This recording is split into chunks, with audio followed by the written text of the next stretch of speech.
Flippy from Indiana. Flippy from Indiana, please unmute. You are on the air, my friend. Flippy Hi, can you from hear me? Indiana. Yes, I can. Flippy from Hey, Indiana, David, it's please me. unmute. You are I just on the was air, my wondering if friend. you've ever reconsidered making an OnlyFans. Sorry, if I've done making an omelet, what? No, making an OnlyFans. Earnings season is over, and it's time for you to show us your zucchini.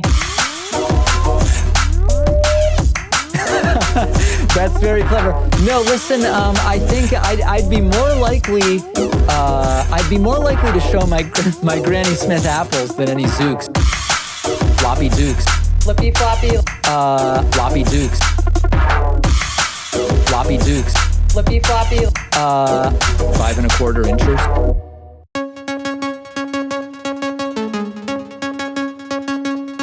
Oh boy. Let's remind you that we have a tremendous bonus show. Oh boy. Boner. Oh boy. Boner. Let's remind you. Oh boy. Cox.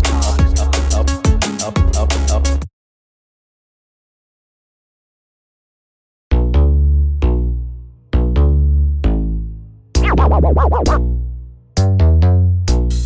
A sound of victory.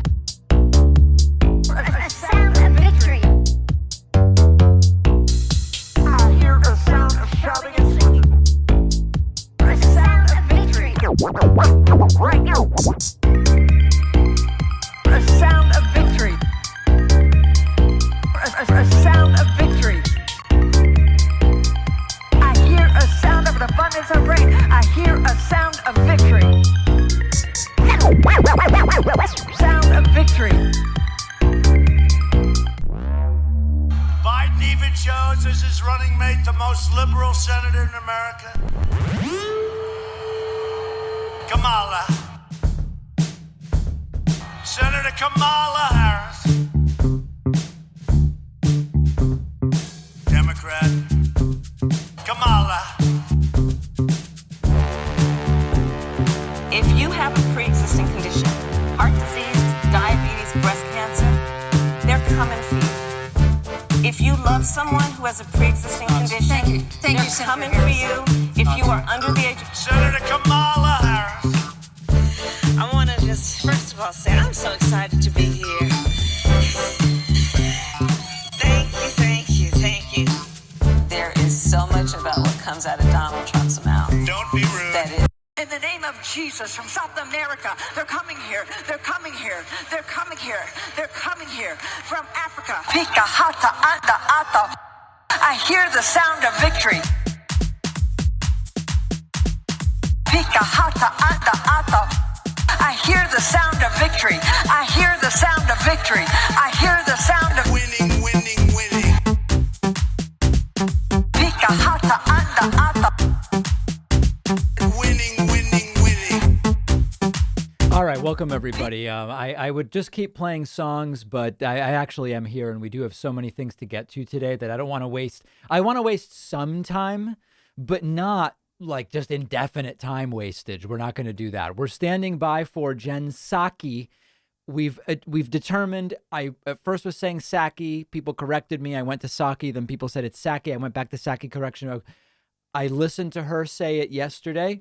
It's Psaki, and that's the way I'm going to be pronouncing it, okay? So we're standing by for a White House press briefing, expecting all sorts of nasty questions, and it will be at the bottom of the hour, okay? So we're standing by for that, and I have so many things to go over with you guys. Now, I do want to just mention for people who aren't following this closely, coronavirus cases are falling off a cliff, and that's good news. Now, I know everybody wants to sow what we call FUD, fear, uncertainty, and doubt. Any day it's going to explode and everything's terrible forever.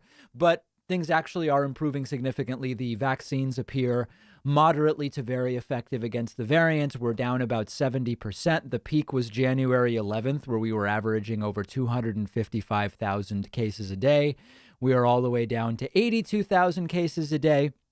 And that is, I think that's being down about 70%, I believe. Should we pull out the calc? Let's do it. So we were at 255 and now we're down to 82, about 68%. Okay, so that's good. Deaths, of course, take longer to decline, but also declining. That was a peak of about 3,400. We're down to 2,270. That's almost a 30-ish% decline. So these are all good things. These are all good things. Vaccinations also doubling since Joe Biden took over. If you look at January 19th, 20th, the end of Trump's presidency, about 900,000 doses a day. We are now all the way up to 1.7 million. And we had a couple days. Yesterday was actually the best day in terms of vaccines. There is this outlier day here, but that's because there were no reports for multiple days before. This is a combination of the prior 3 days. This seems, yesterday, of all the days, yesterday seems to have been the best day for vaccinations. 2.3 million, and that is a very, very good thing. And we are going to continue following that, as well as so many other things that we are following. The Cuomo scandal, people are asking me about. I've addressed that on the bonus show. We talked about it extensively yesterday, so I won't go over it again. But if you are a member, hello, you can see that discussion. I have no problem criticizing Cuomo. I don't care if people are Republicans or Democrats. And the allegations against Cuomo are serious. All right. Do you think part of the reason people like McConnell, Cruz, Hawley don't seem to care about their legacy is because they're in actuality nihilists? I don't know about that. I'd have to think about that. Thomas says love from the UK. Danny says, what's so urgent about this press meeting that it needs caps? David, save it for the things that are actually urgent. Makes you look like a thirst trap. Nothing's really urgent. It's just a joke. It's not a big deal. You know, we don't need to go crazy. It's just a joke. It's okay. All right. I have some clips planned. I have some unban requests to adjudicate. I may play voicemails. I'm actually going to put it to a vote. And I don't even know where to go next. Well, actually, let's start here. Let's take a look at this. This is the new fabricated scandal. Fox News now is desperate. Why is Fox News desperate? Fox News is desperate because they weren't pro-Trump enough in the aftermath of the election to keep their whole audience. So a bunch of viewers went to OAN and Newsmax. At the same time, Biden's the most popular president in his first month in 28 years. So Fox is like, wait, do we go crazy pro-Trump again? Are we going to criticize Biden? People like what Biden's doing. So what about that? They don't know what to do. So they have now gone back to the equivalent of Obama's tan suit. Here is the new scandal, which is that Jill and Joe Biden don't really love each other that much. It's a stage-managed public relations sham. Okay, this is the new scandal. It's sort of like the new war on Christmas. Take a look. And at the heart of this great American family is a love story. One man, one woman, and the fires of passion that changed the course of our history. Not since Anthony dined with Cleopatra in downtown Antioch, before they killed themselves, obviously, has a country witnessed a love story as moving and poignant as Jill and Joe's. No, ladies and gentlemen, Jill Biden is not Joe's caretaker. She isn't his nurse. She's his fully equal romantic partner. So that's an allusion to Joe Biden dementia that he throws in there. Together, they are like besotted teens, yet at the same time, they are the wise and knowing parents of a nation. As a headline from Politico on Valentine's Day put it, quote, historians and relationship experts agree. The first couple's romantic gestures aren't just genuine, they're restorative. So it's official.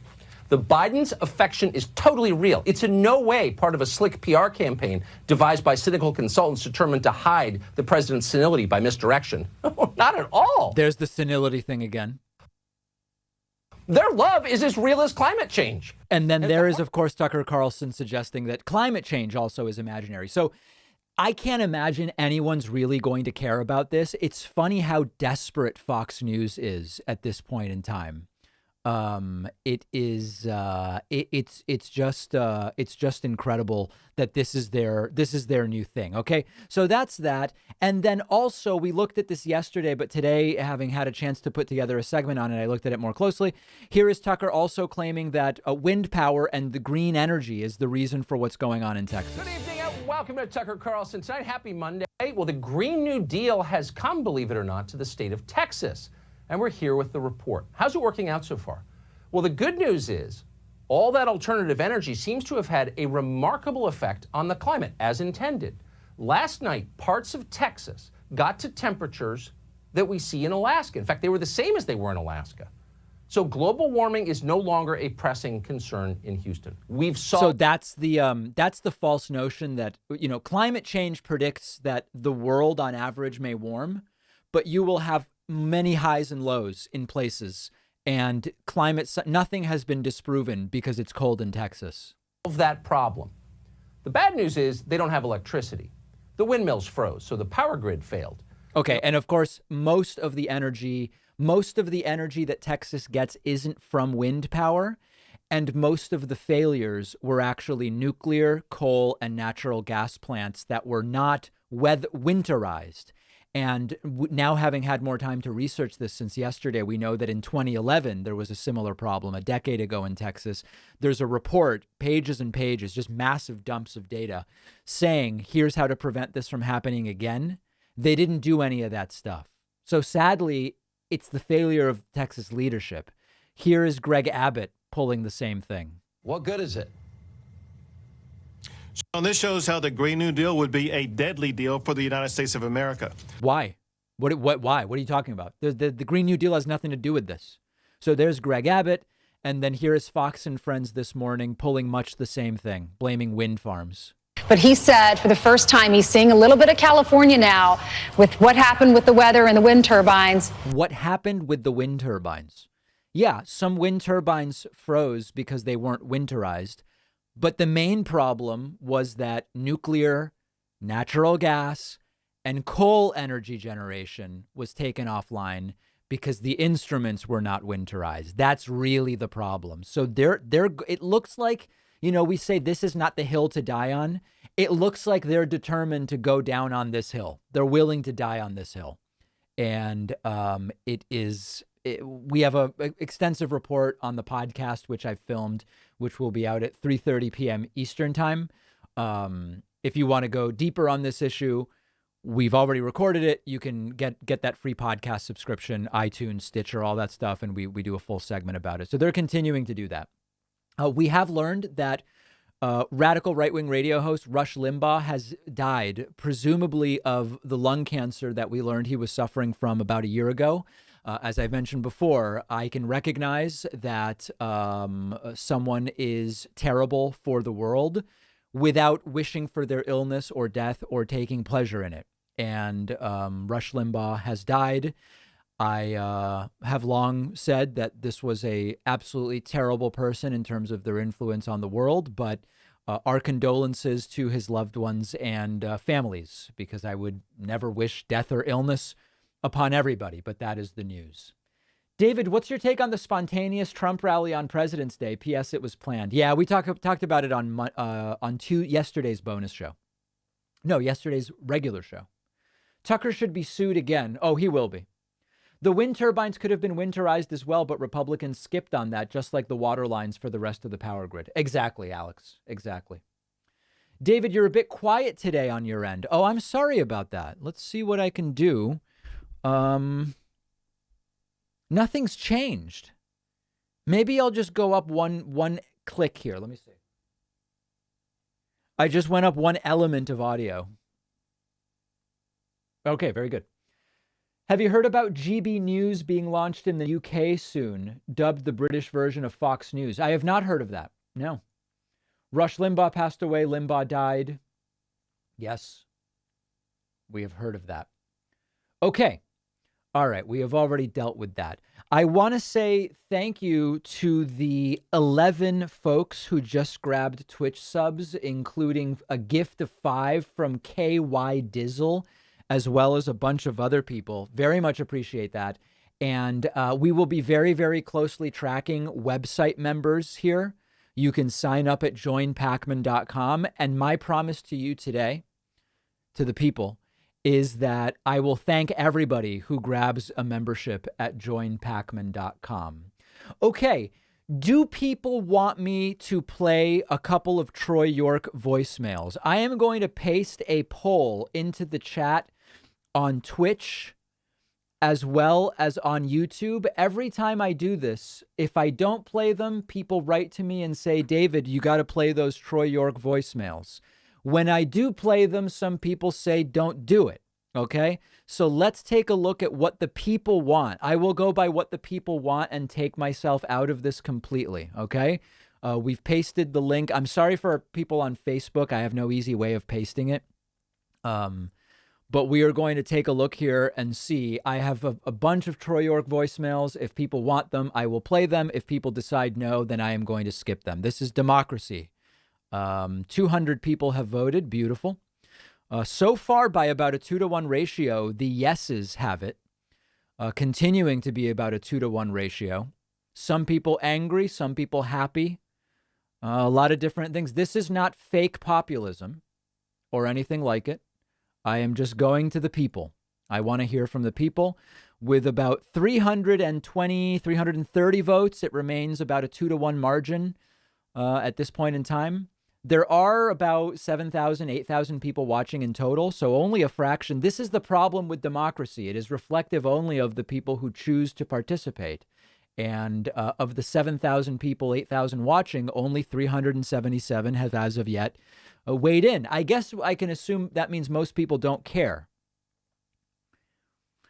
Interesting. People are asking about why there hasn't been Patriot mail for a while. There actually is a reason, and it came on the advice of federal authorities. That's not a joke, and that's maybe a story I will tell someday. But there is a very specific reason why there has not been Patriot mail recently. Okay, I am going to call it over. A 2-to-1 margin. People want to hear a little bit of these Troy York voicemails. Let's just listen to them real quick. We don't have to go crazy. Here he is praising Ron DeSantis. May as well say that I'm glad that we Republicans, we need to back men like Ron DeSantis. I think that he has got great candidate potential in 2024. I'd love to see Ron DeSantis, Jim Jordan ticket. Basically, Trump can still work with them, both Trumps. I think the Trump family has a strong future in politics and the Republican Party. So this was just boring. It's not even remotely interesting. And then here were some, I think, let me see if this was Troy as well. Mr. Pacman. Oh, no, that's a different guy. So I guess I only have the one Troy York. Yeah, I know. I thought I had more.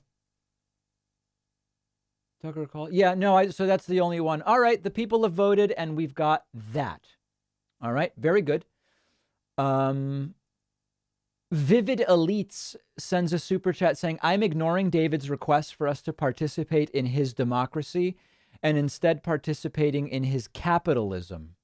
Oh, okay. Wow. So there is that.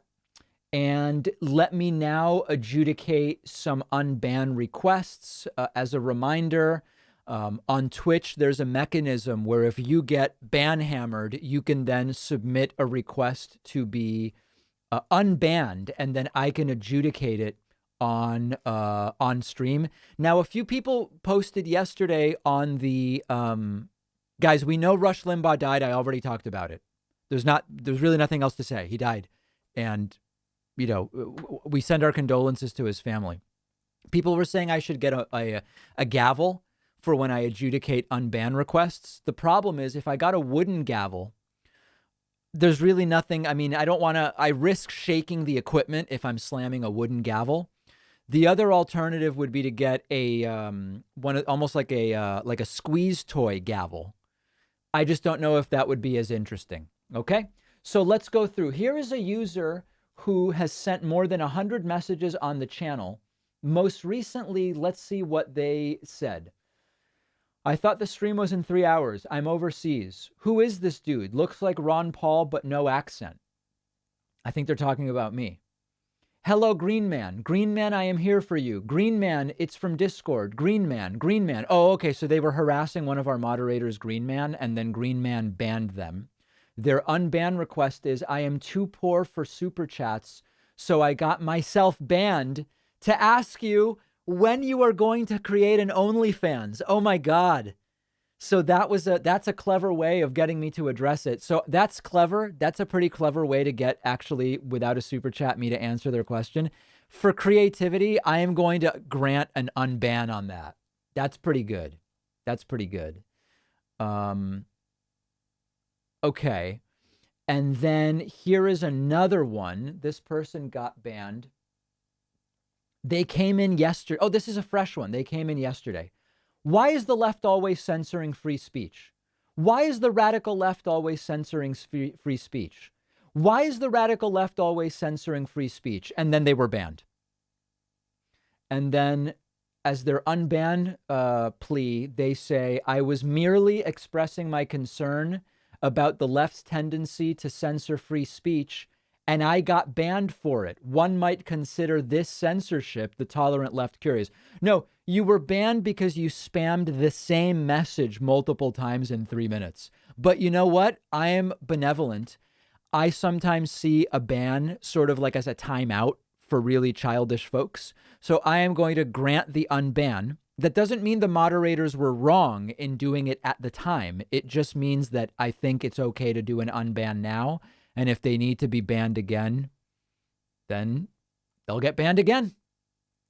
It's as simple as that. I am not here to try to keep people banned for some, weird reason. That's not my priority. Okay, very good. So we've gotten that out of the way, and we are now just a few minutes from the start of this press briefing. The perfunctory messages that the coupon code isn't working. Okay. I can assure you that it is.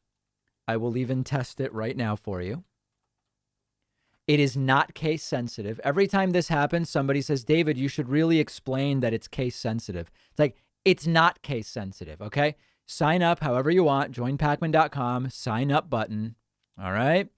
$60 a year, the normal price. You don't have to pay that. Coupon code better21.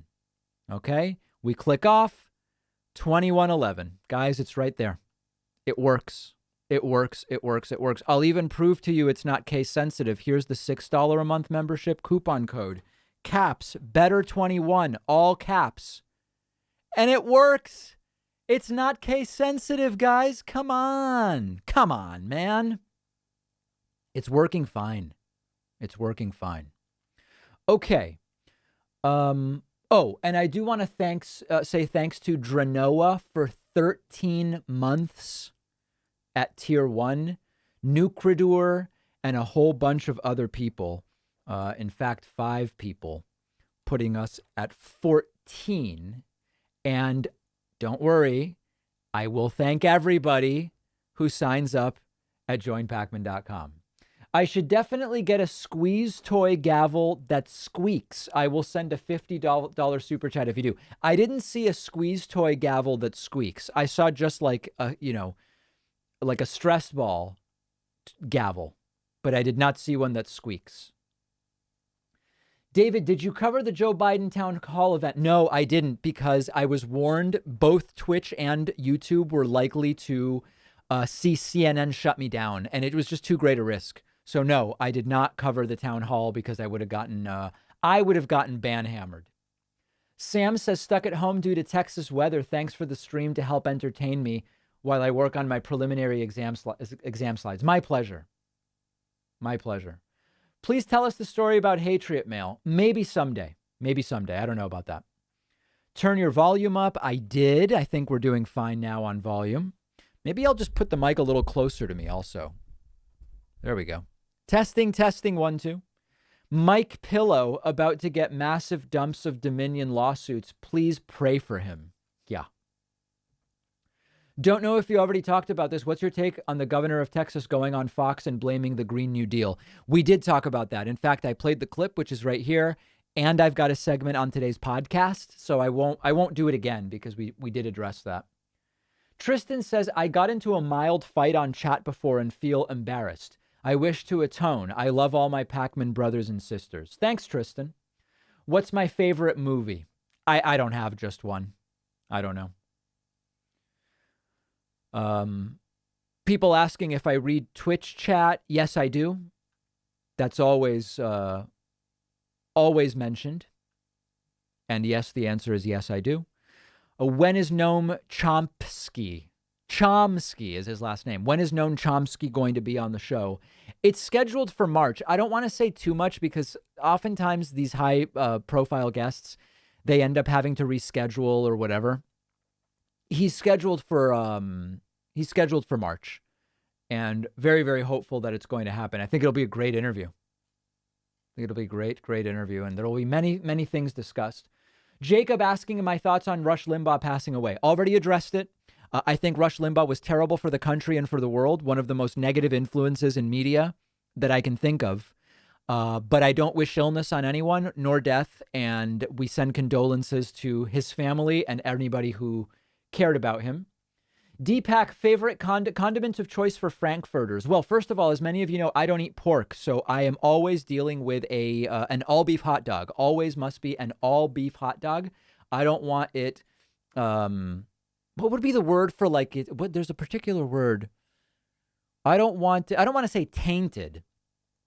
I want unadulterated beef. Okay, let's put it that way. And I'm a mustard and relish. Mustard and relish for me. I couldn't work out how to vote. Sorry, we'll try harder next time. Since New York City is a ghost town, I decided to leave my beloved home. Upon getting caught up in 2-hour traffic just to exit the city, I realized we are in fact not a ghost town, so I decided to stay. What is a movie you like a lot? You know, the first movie I ever saw when we moved to the United States and we got a VCR, I remember that I was allowed, as the older of the children, I was allowed to choose our first rental VHS tape. Knowing nothing about the acting bona fides of Michael Keaton nor Jack Nicholson, I chose Batman, the original. And to this day, I still can sit down and watch that movie anytime. I love that movie. Really, really good movie. Just try to join. If you enter the code first, it applies. But if I fill out my info, then the code, it hangs. Code first, people. That shouldn't happen. That may be a VPN thing. But I do want to say thank you to Brian Wankel for signing up at joinpacman.com. Manfred Shayer, Frank Adams Cortez, Warren Guy, and Rachel Letney, all of whom just signed up at joinpacman.com. Very much appreciate that. Very much appreciate that. Steven says, found out I have skin cancer today. Caught early. Make sure you don't skip your dermatologist appointment. Fuji apples are the best. Tacos are a sandwich. I'm really sorry to hear that, Steven. I know that early skin cancer is often, it's an almost perfect prognosis, and I hope that that's your case, and get well soon. Very sorry to hear that.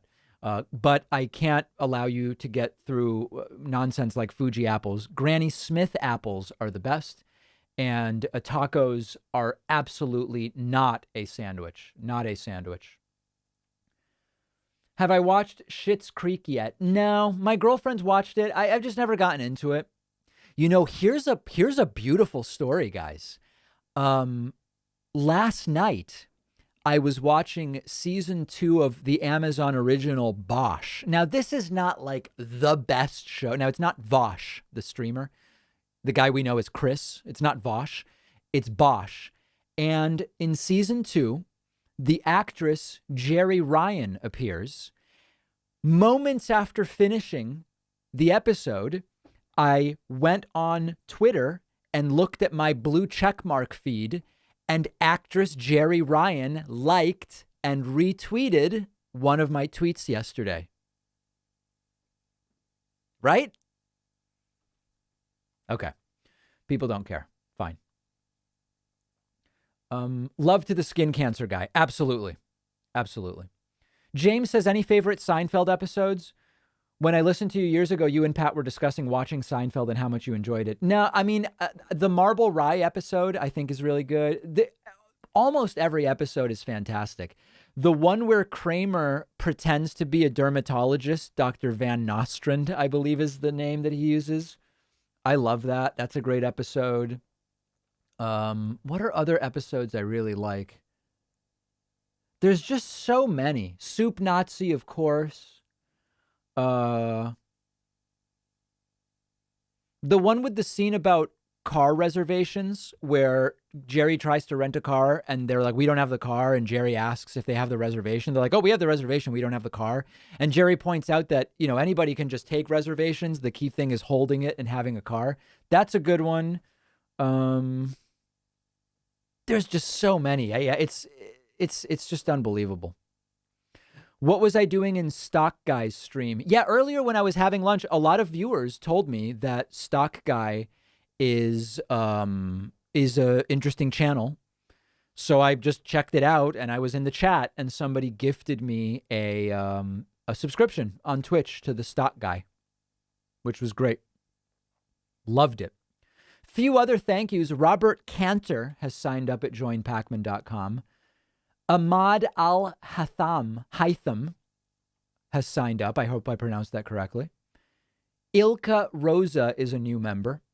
Sean Gorton has signed up. And so has Sean Stone. A lot of Sean activity. And I also want to say thanks to the 8 additional subscribers on Twitch who just signed up. Appreciate you guys. People like Flurries, who just gifted some subs. And Harris Stottle. Dracage. Hope I'm pronouncing that correctly. Oh, yeah, the chicken episode where the chicken place has that red neon light outside Kramer's apartment and Kramer and Jerry sort of like switch personalities after switching apartments. That's a good one. That's a good one. And anything with Jerry Stiller is great. People asking what's next. We're just standing by for a White House press briefing. Any moment now, expecting it to start. Let's make sure we are in HD. Always the best for you guys. Any moment expecting this to start. All right, other super chats coming in. Missed my previous super chat, says Eugene. Okay, let's see. David, have you looked into the accused impeachment evidence falsification? Blue check mark and date on tweets from Jennifer Lynn. Let me know. I have not. Any thoughts on the Clubhouse app? I really don't know anything about it. I've never, no. Have I seen the TV show Black Sails? No. Frasier is better than Seinfeld. That is the type of take that will get you banned. That could be a ban hammer. Do I still think Biden should expand the Supreme Court? Sure. Tino says, I missed Tino's question. Let's see. Does the fact that the Republican Party is fracturing due to Trump evidence of accelerationism working? No, definitely not. Definitely not. Rush Limbaugh is dead. He contributed to the disinformation campaign that poisoned the minds of many. That's true, and we send condolences to anybody who cared about him. Your followers have failed to not know Jerry Ryan. That's a double negative, right? Failed to, so they know Jerry. Is that right? We need an in-depth update on stimulus, please. Extensive conversation on yesterday's bonus show about that. Big time conversation there. Have I sold my Bitcoin? No. Bitcoin now at 51,000. It's nuts what's going on. BTC USD. Wow. That's a wowza if I've ever seen one. Let's look at where things are. So I've been in Bitcoin since about 4,500, right around here. I believe my average cost of ownership is about 4,500 per coin. So yeah, I sold 15% on January 1st, and obviously I regret that because let's see, where is January 1st? Here's January 1st. And, it's up 70% since then. So I'm just holding. It's speculative, obviously, and I'm not advocating anybody do anything. I'm just holding. I sold 15% of it January 1st, and then otherwise I'm holding. 4,500, yes, 4,500 was my entry point, so to speak. Yeah, it's almost like dollar cost averaging out in a sense. I don't pretend to know anything. I pretend to know nothing. Sending love from Alaska. Thanks for being wonderful. David, love from India. Thank you.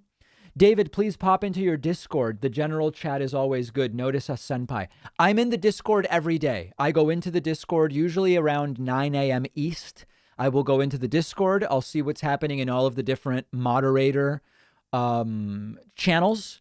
And then I will look at any mentions. And then I will look at some of the memes and some of the general, and then I'm out. Everybody asking about Rush Limbaugh passing. We've already addressed it on the show twice, so I'm not going to keep going back, but you can go back if you're interested. Frasier is far superior to Seinfeld. I doubt you'll ban me. Jerry Ryan played 7 of 9 in Star Trek Voyager. I don't know anything about Star Trek, so that I wouldn't know. Frasier is not superior to Seinfeld. That's a weaponized claim. I would call that completely weaponized. Few other people to thank. Thanks to Doug Rollins for signing up on my website. Thanks to Shira Durica for signing up at joinpacman.com. Chris Houston is a new member.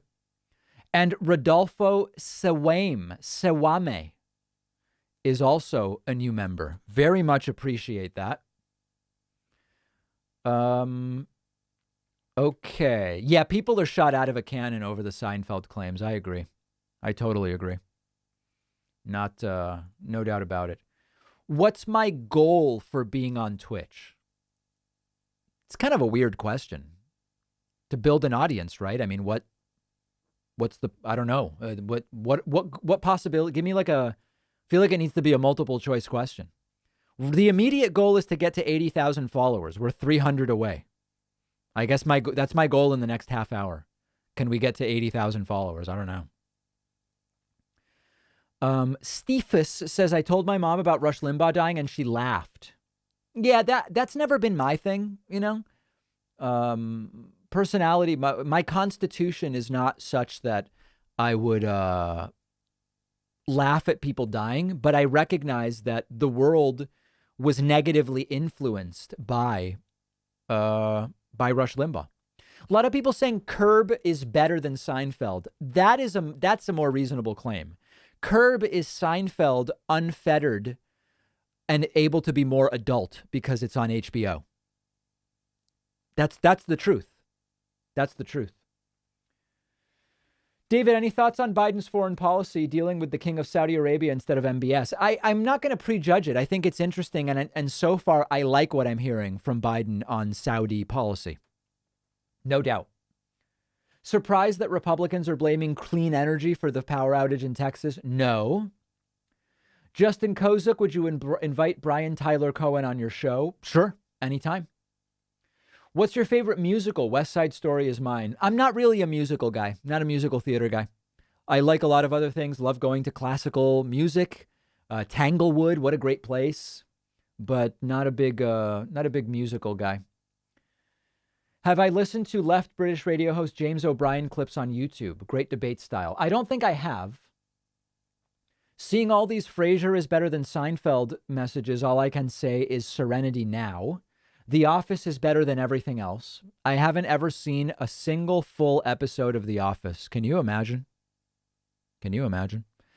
A Jen Psaki is running late. We are standing by for Jen Psaki. Let me see if I can find a shot of the room. Anybody live in the room? Do you guys know?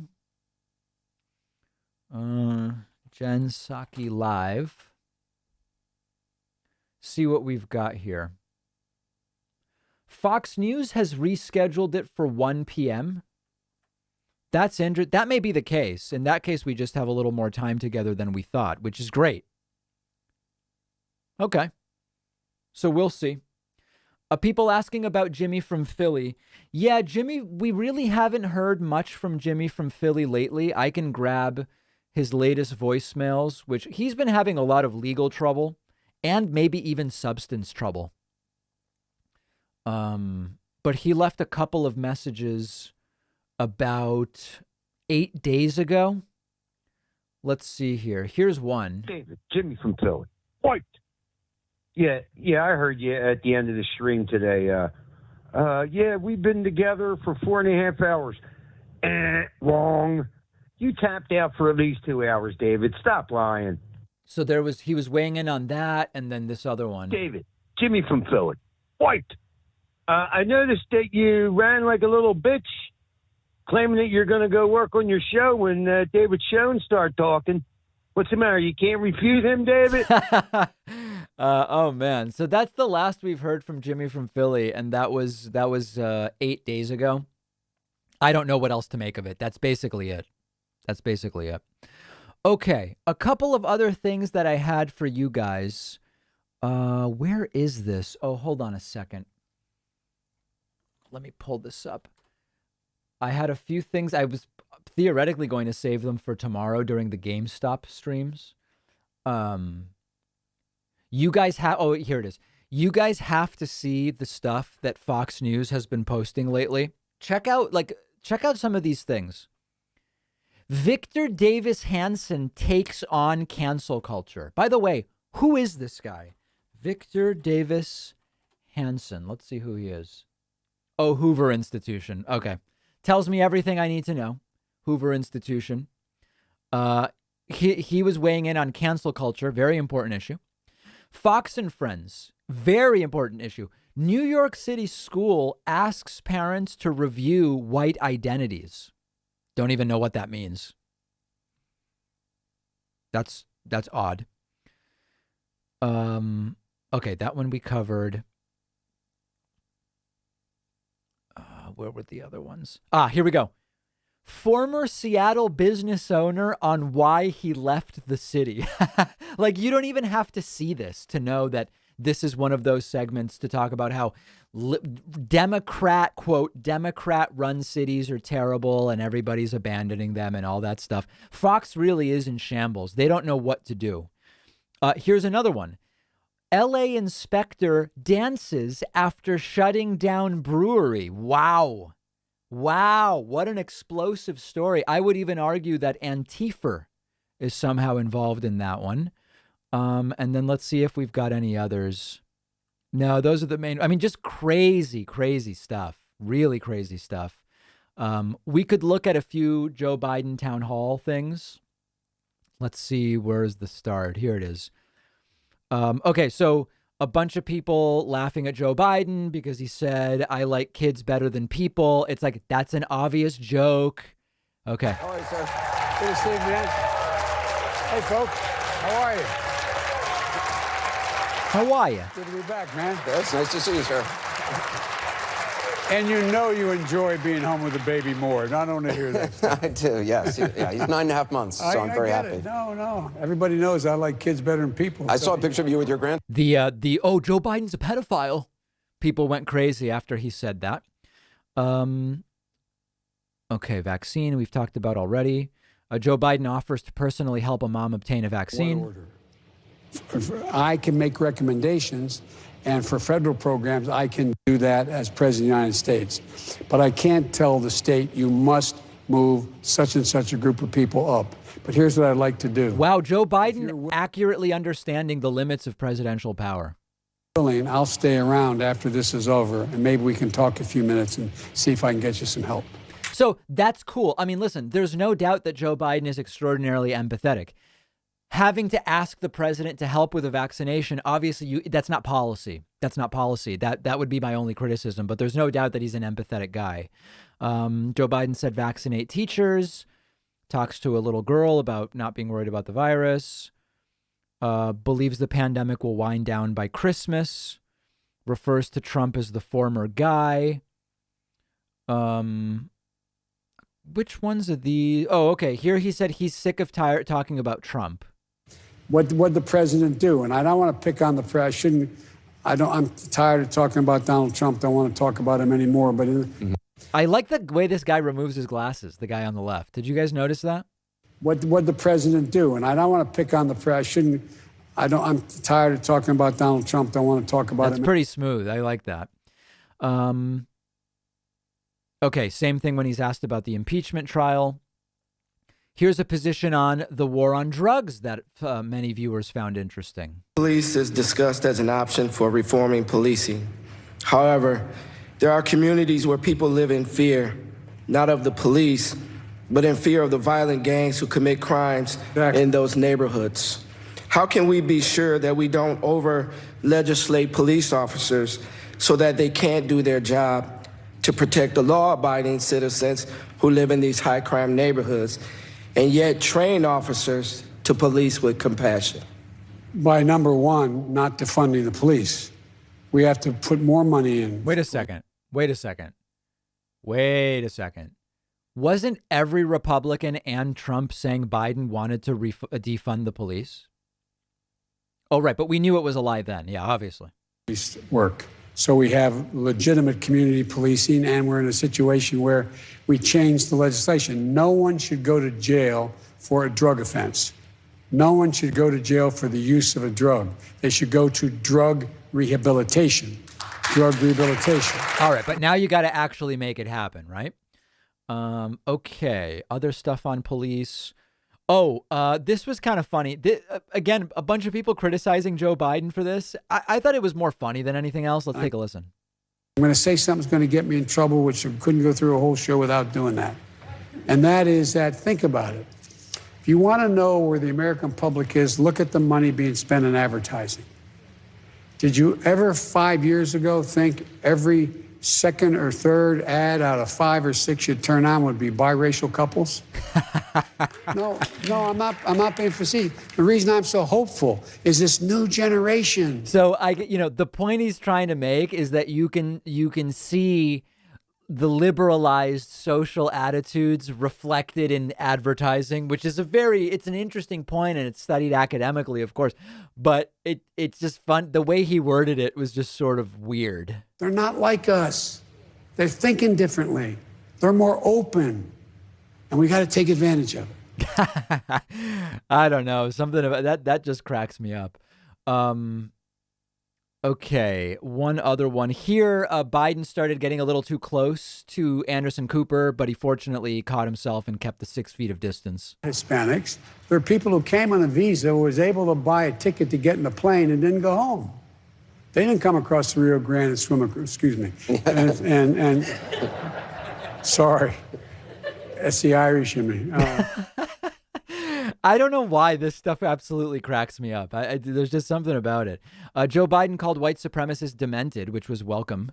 But at the same time, the criticism would be it's demented suggests that it's merely people suffering from dementia, when really we're talking about a hateful ideology. These groups. You may remember in one of my debates with the former president, I asked him to condemn the Proud Boys. He wouldn't do it. He said, stand by, stand ready, or whatever the phrase exactly was. It is a bane on our existence. It has always been, as Lincoln said, we have to appeal to our better angels. And these guys are not, and women are, in fact, demented. They are dangerous people. So I like the sentiment. I don't know, if saying that it's merely dementia is the right thing to do. I think that that's potentially problematic. But that was Joe Biden yesterday at the town hall. Very interesting town hall as we stand by for Biden Press Secretary Jen Psaki, who will be answering any number of different questions, would be my guess. Thank you to Martin Say, who has just signed up at joinpacman.com. Really appreciate the support, Martin. Thank you so much. Also want to say thanks to Astrolycos for gifting a bunch of subs. And in fact, a few other people also signed up on Twitch. 7 in total, putting us at 44. I have a few other super chats to read. Please watch the short video. I'm from Marjorie Taylor Greene's district and would like to say something. I saw that video. Yeah, maybe we'll look at it together at some point. Check Twitter feed What happened to military children at Tripler Medical in Hawaii by USA government? Thank you, One Voice, their story. Okay, I'd have to look at that off air first to see if it's suitable for the show. Hi, I'm a fan from Sweden. Love Seinfeld and your show. Thanks, Kenneth. Very much appreciate that. Dan says, I love your show and I like the improved graphics, but I can't help notice the UK is missing off the rotating globe behind you. Did we do something wrong? What does that mean, is missing? Oh, wow, it is. Oh, that's interesting. The entire British Isles are just missing. They've been erased. We're going to have to talk about that. Wow. Hold on. Oh, I think there might actually be a dot there. That's very interesting. I didn't even... we're going to have to see what happened with that. I can't take credit for it, but we will... oh, boy. We will see. Well, hold on. Is New Zealand even on this map? Let's see.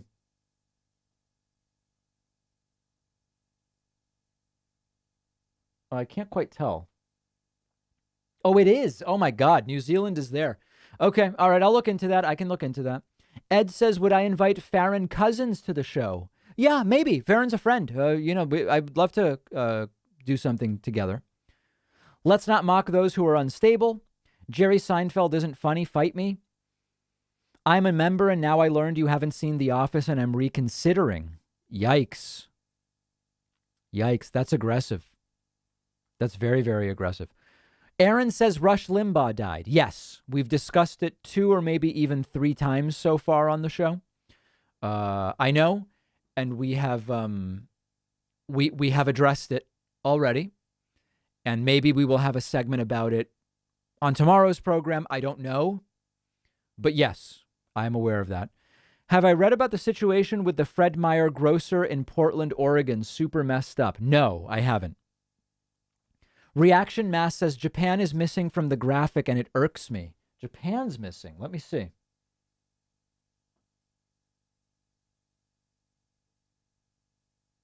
Huh. Yeah, it appears to be missing too. I think this is a simplification. Wow. I'm going to have to look into that. I really don't have an explanation. Did I see what Biden said about Uyghurs last night? Oh, I skipped over that clip, but let's take a look at it. I'm glad to look at that. Let me see. I know I scrolled by it. Where was the question about Uyghurs? Pandemic.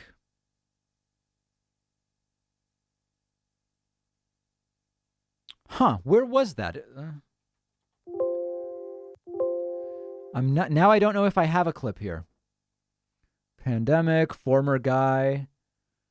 Not that one. Tired of Trump. Impeachment, drug offenses, police, biracial couples, consensus, white supremacy, former presidents. Oh, I don't have that clip. I'd have to find the clip. I don't have it in front of me, but it is an important issue. And I would be interested in finding out more about exactly what he said. GBU Arthos wants to know, does Twitch donations not go towards Super Chat? No. So the Super Chats, so over on the left, that's Super Chat. That's from YouTube. Twitch stuff is up there in the vertical blue. Okay? Super Chat and Twitch have nothing to do with each other. Now, I've been doing this long enough to be able to infer that I think you're asking a different question. When you say, does Twitch stuff go to Super Chat? What I think you mean is, do Twitch subs count in this blue bar? I don't know why I think I actually know what the person means. And the answer is yes. Yes, this blue bar is website memberships and Twitch subs. We did talk about the Colorado City mayor who resigned on today's bonus show. Talked about that. We did discuss that. That's quite a wacky story. And the guy seems not like someone I would want at my house for Passover. Let me put it that way. I don't know how else to say it. I donated just asking yay or nay to pineapple on pizza via Twitch donation. Oh my God. I'm sorry I missed that. I used to like pineapple on pizza when I ate pork and pork-related products. Since I don't really understand the point of pineapple on pizza. I'm not aware of any other combination that doesn't involve like Canadian bacon, for example, where you need pineapple on pizza. So I'm fine with it. I don't think it should be made illegal, but I am not having any pineapple on pizza at this point in time. Did Biden address student loan forgiveness at the town hall? That's a good question. Did he? Loan. Doesn't appear so. No, it doesn't appear that he did. I didn't watch the entire thing. I basically just watched clips today. Pineapple and cheese pizza does not seem good. That does not seem good. I'm not going to lie. That is not appealing to me. I'm seeing people notifying me that Rush Limbaugh has died. Yes. Yes. If you're just joining us, we've just discussed that a number of times. Rush Limbaugh died. Oh, Biden talked about 10,000. Okay, let's look for that. I actually want to see that. Biden student loan. Let's see if we can find a clip about that. Here it is. My family, friends, and fellow Americans. Me too. The American dream is to succeed, but how can we fulfill that dream when debt is many people's only option for a degree? We need student loan forgiveness beyond the potential $10,000 your administration has proposed. We need at least a $50,000 minimum. What will you do to make that happen? I will not make that happen. It depends on whether... Hey, he's being honest. I mean, listen, I appreciate that. You rarely see that direct of an answer. I mean, it was never his proposal. We can say that his proposal's bad. We can say it should be 50,000. He was never gaslighting anybody. We can up with 10,000. Give us a break, Joe. Come on, man. I get it. He never said it was going to be 50, and he's not pretending it's going to be 50 here. I think that's I appreciate this kind of honesty. Or not you go to a private university or public university. It depends on the idea that I say to a community, I'm going to forgive the debt, the billions of dollars of debt for people who have gone to Harvard and Yale and Penn and schools. My children, I went to a great school. I went to a state school.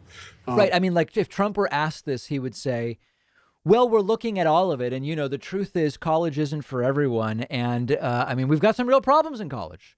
You know, when you look at the professors and the teachers and the indoctrination, and we've got to do patriotic education here. We've got to do patriotic education. But no, we're looking at it very strongly. And you're going to hear something from us about it over the next period of time. That would have been Trump's answer. OK, Biden saying I'm not doing 50K. OK, hold on. I'm told Trump is speaking now on Fox News. Could that possibly be happening? Fox News Live. Let's see. Allow ads on Fox News. My God, you got to be kidding me. This is completely toxic. Look at this.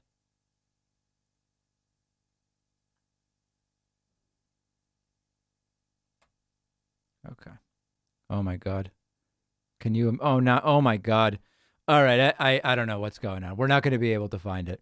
Find a stream on YouTube. Let's see what is happening here as we stand by for Jen Psaki.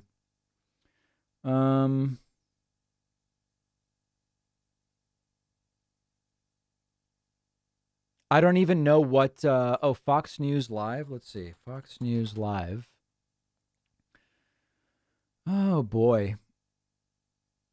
Trump is talking about Limbaugh. Okay. Yeah. I can't find it. It doesn't matter. We're just going to skip it. Okay, guys? It's just not worth it. Yeah, exactly. Okay, let's listen to a little more of Joe Biden on student loans. But is that going to be forgiven rather than use that money to provide for early education for young children who come from disadvantaged circumstances? But here's what I think. I think everyone, and I've been proposing this for 4 years, everyone should be able to go to community college for free for free. All right. So listen, I appreciate it. Joe Biden's being honest. I wish he had a different plan, but this is his plan and he's being honest about it. Okay, let's see. Trump called into Fox News. What did he know was coming? So I did tell him beforehand because we didn't have the the power of not doing it. You know, Rush was very sick at the time. He was at a hospital in Boston, and I didn't want to do the surprise thing. I wish I could have done that, but we really didn't have that power of doing it because he had to. It was a very difficult thing for him to come. What is he talking about? I don't even know what he's talking about. He's so confusing. Into Washington from where he was, and he did it. And there was questions as to whether or not he was just a very brave guy. He was amazing, and he came in, and it was, as he told me, it was the greatest honor of his life. And everybody in the room, you're talking about the Republicans and the Democrats. You had half of that room went crazy. You remember the evening well, I'm sure. It was a very unique moment in our country's history, in a sense, because of who Rush is. But half went just absolutely crazy. The other half sat totally dead silent, but 100% of that room respected Rush. It was a unique guy, and he was I don't know that that's true. He became a friend of mine. You know, I didn't know Rush at all. I had essentially never met Rush. And then when we came down the escalator, he liked my rather controversial speech. I made that speech that was a little bit on the controversial side, and he loved it. And he was, without ever having met him or talked to him or, had lunch with him or asked him, he was with me right from the beginning.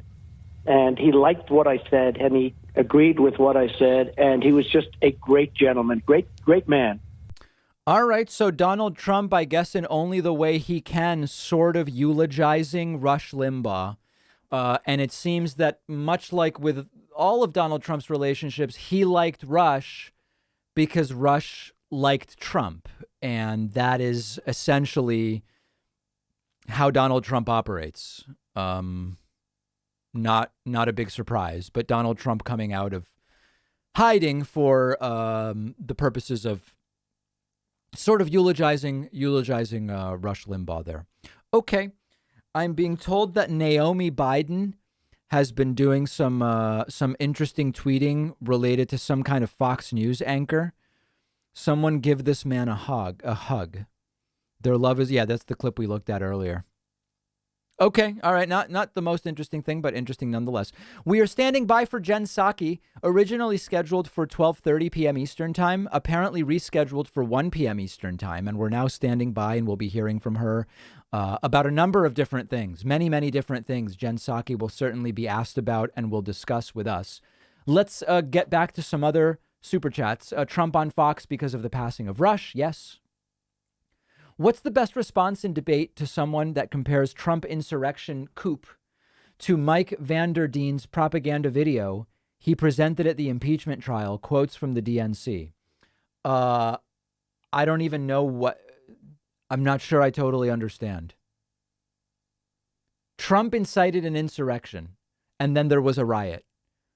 What was incited by people at the DNC? I mean, if you're referring to the fight compilation where people say we're going to fight for what, for our rights or whatever, that's very, very different. It seems like it would be crazy to even equate the two. If you think it tastes good, it's allowed on pizza. Absolutely. I am a pizza libertarian. Pineapple, jalapeno, and onion is my favorite pizza. Beautiful. Chicken and pineapple pizza.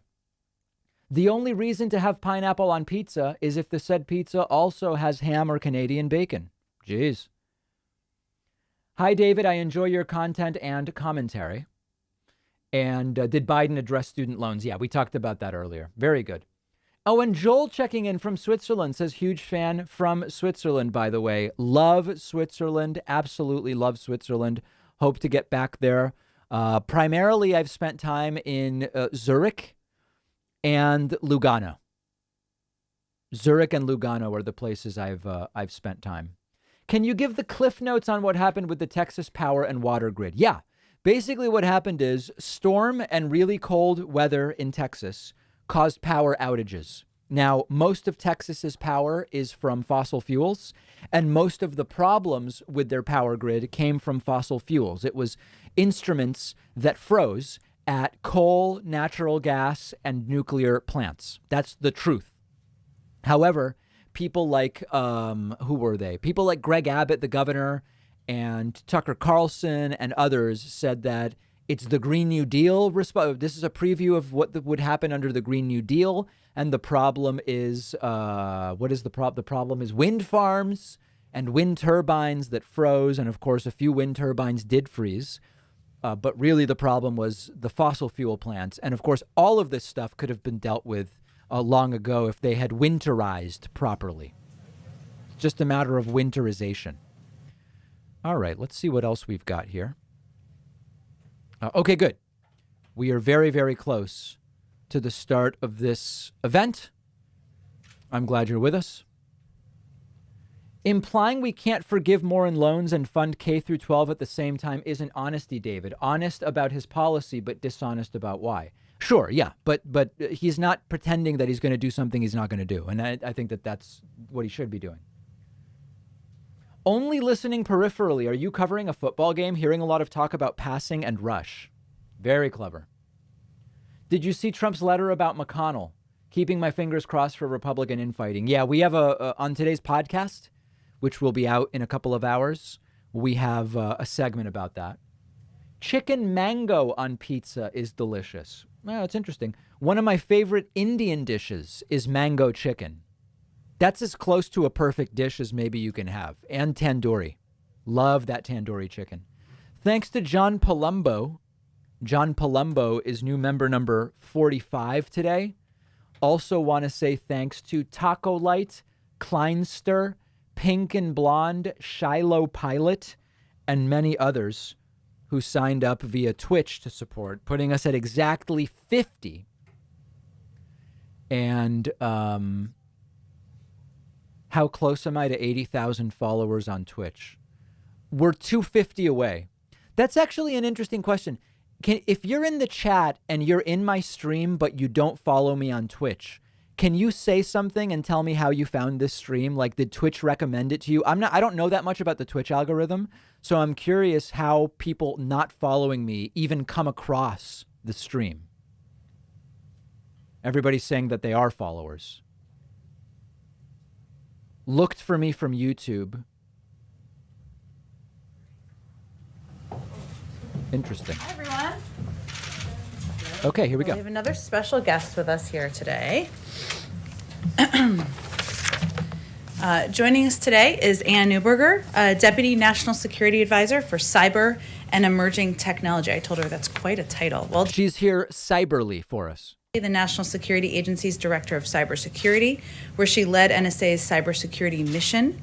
Prior to that role, she led NSA's election security effort and served as Assistant Deputy Director of NSA's Operations Directorate, overseeing foreign intelligence and cybersecurity operations. She also previously served as NSA's first Chief Risk Officer, as Director of NSA's Commercial Solutions Center, as Director of Enduring Security Framework Cybersecurity Public-Private Partnership, as the Navy's Deputy Chief Management Officer, and as a White House Fellow. She is going to provide all of you an update on the administration's work related to solar winds. And she's willing to take a couple of questions. As usual, I will play the bad cop. Well, come on over, Ann, when you're ready. We'll be hearing now from Ann Neuberger on solar winds. Good afternoon. It's great to be here with you today. So I'll give an update across our solar winds work. What happened? How did it happen? And what are we doing about it? Right. So first, what happened? Hackers launched a broad and indiscriminate effort to compromise the network management software used by both government and the private sector.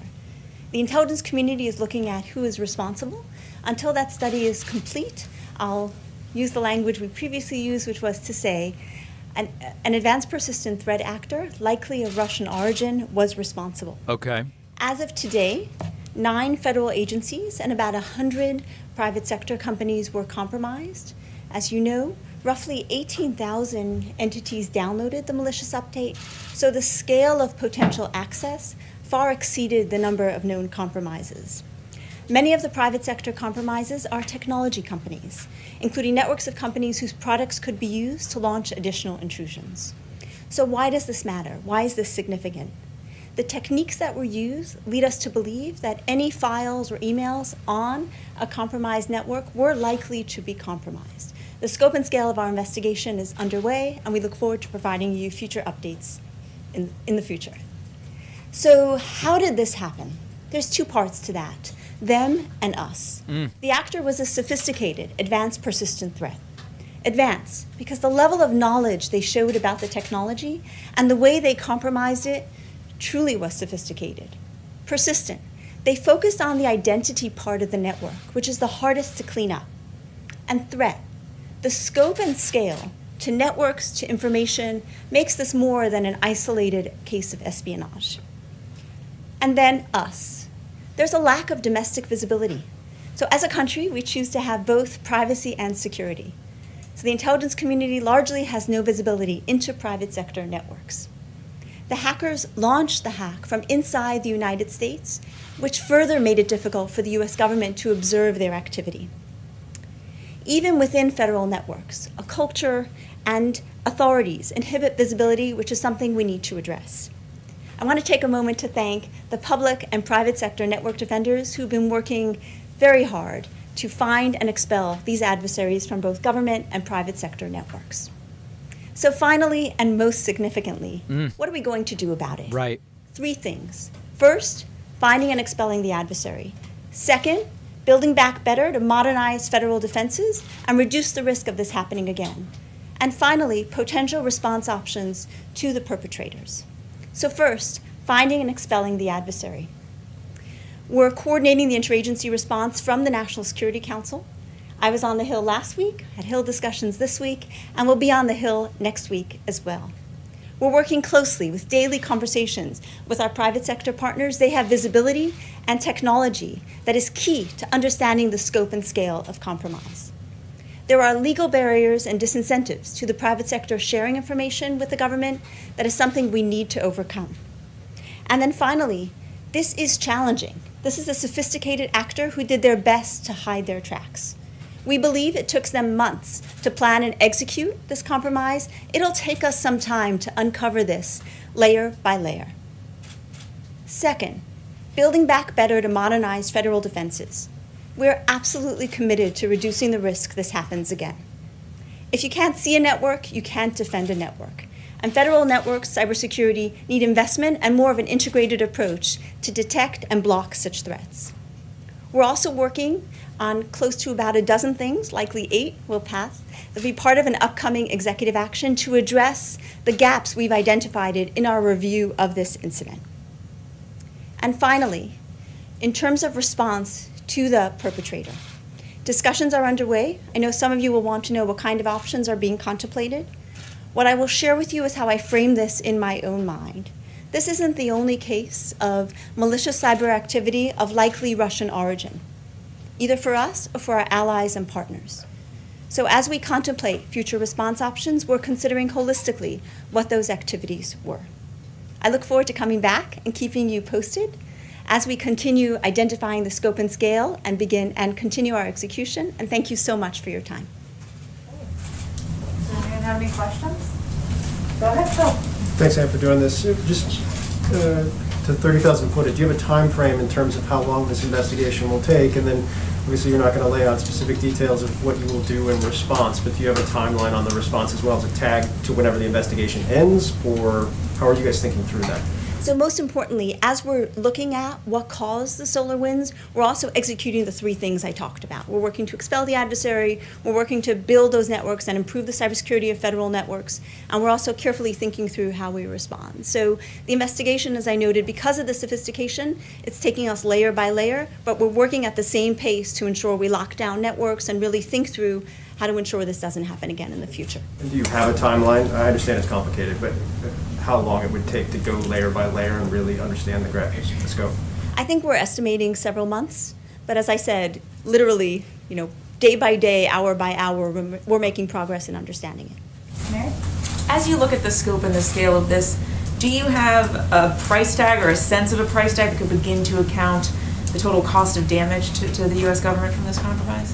It's a really interesting question. There's two parts, right? One is it's really highlighted the investments we need to make in cybersecurity to have the visibility to block these attacks in the future. And then the second is the scale of the information that was potentially compromised and the impact of how that information could be used in the hands of a malicious actor. So there's certainly a cost with regard to dollars. It's also a cost with regard to national security, and we're bounding and understanding both. And there's been some discussion that entire networks could have to be scrapped and rebuilt essentially from the ground up. I know you don't want to get into specifics of a timeline, but are we talking about years potentially to try and secure some of these networks going forward? We certainly don't have years. It's wise when planning in cybersecurity to consider the worst case, particularly when you're dealing with such a sophisticated attacker in that way. So we know we don't have years, and the remediation, the fix and cleanup work is underway already, and we'll be doing it in a careful way to ensure that we lock down layer by layer. But we know it's going to be a lot shorter than that. And what have you specifically learned about this attack in terms of kind of the data that was stolen and agencies that were impacted? We know the number, but what kind of communications were really impacted by this hack? Good question. One of the things we've done from the White House is do a coordinated set of questions to assess that and pull that piece together. It varies agency by agency, and certainly there is national security impact, and that is what we're looking to consider, both how we manage the risk of that and how we address it for the future. And do we have any understanding of kind of the motive that drove this attack? I mean, based on the assessment that you've had, what were the hackers really trying to go after? I mean, any particular agency out of the 9 that you found that they were going after? Certainly, as we look at the agencies, there are a number of those of high foreign intelligence interest to a foreign government. So we know that was certainly one goal.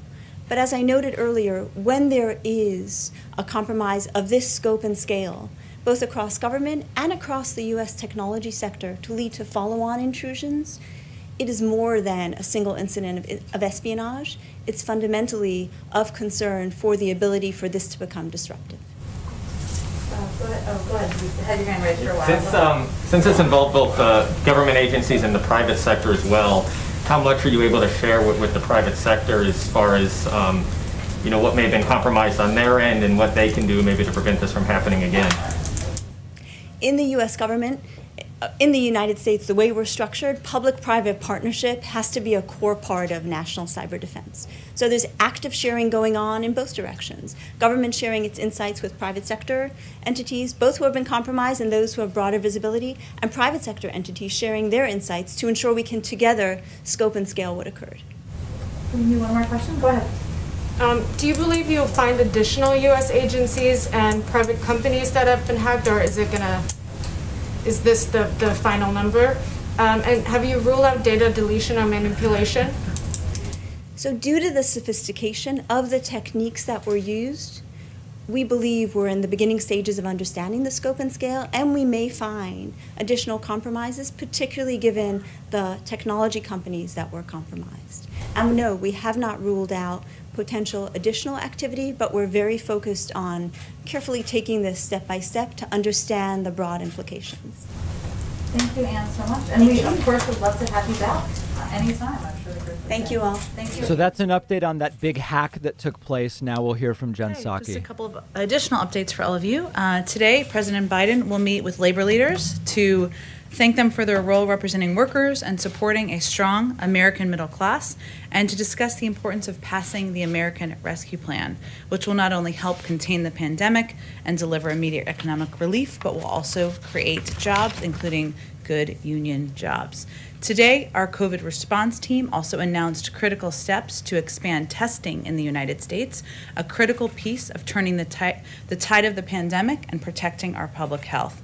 Today, they have announced that the federal government will invest $1.6 billion, already allocated funds, but in 3 areas. And this includes $650 million to support testing in schools and underserved communities. HHS will use these funds to create regional coordinating centers that will partner with labs to leverage their underutilized testing capacity. These coordinating centers will help match lab capacity with demand from schools, congregate settings, like homeless shelters or other underserved populations. Almost $200 million will go to increase genomic sequencing. This surge in funding will result in a threefold increase in the CDC's genomic sequencing capacity to get us to 25,000 samples a week. This will help us identify variants sooner, which is obviously important and pivotal at this point in time. And $815 million will go to manufacture critical testing supplies on things like filter pipette tips, nitrocellulose used in antigen tests, and specialized injection molded plastics needed to house testing regions. These are critical steps to address vital issues. This funding and these efforts are far from what is necessary. It simply provides a bridge to the funding that is in the American Rescue Plan, which will help us get more shots into the arms of Americans. I also have an update on the winter storms in Texas, which I know is of great interest to many of you. Our team and FEMA continue to monitor the situation in Texas, as well as other states in the storm's path that might be impacted. We remain in close contact with states across the affected area to ensure any federal support requirements are met. FEMA has supplied generators to Texas and is preparing to move diesel into the state to ensure the continued availability of backup power, which of course is a major issue on the ground, to key critical infrastructure, including communications, hospitals, and water.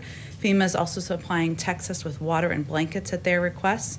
We are preparing to quickly process requests from other states for emergency assistance. That's how the process typically works. And we urge people in the affected states to, of course, listen to their emergency management officials. Final updates. Ahead of the meeting this afternoon, the President is taking several steps to expand high-quality, registered apprenticeships to reward work, rebuild the middle class, and connect a diverse workforce to family-supporting living wage jobs. Specifically, today he is endorsing Congressman Scott's National Apprenticeship Act, which the House estimates will create nearly 1 million new apprenticeship opportunities and help ensure women and workers of color benefit. He's reinstating the long-standing National Advisory Committee on Apprenticeships, which will bring the voice of unions, employers, community colleges, and other institutions to expanding and improving the registered apprenticeship programs. And that he is signing an executive order that reverses Trump's executive order, former President Trump's executive order, which spurred the creation of industry-recognized apprenticeship programs. These programs lack quality standards and threaten to undermine the registered apprenticeship programs that have been the pathway to middle class for decades. I said that was the last. I have one more thing.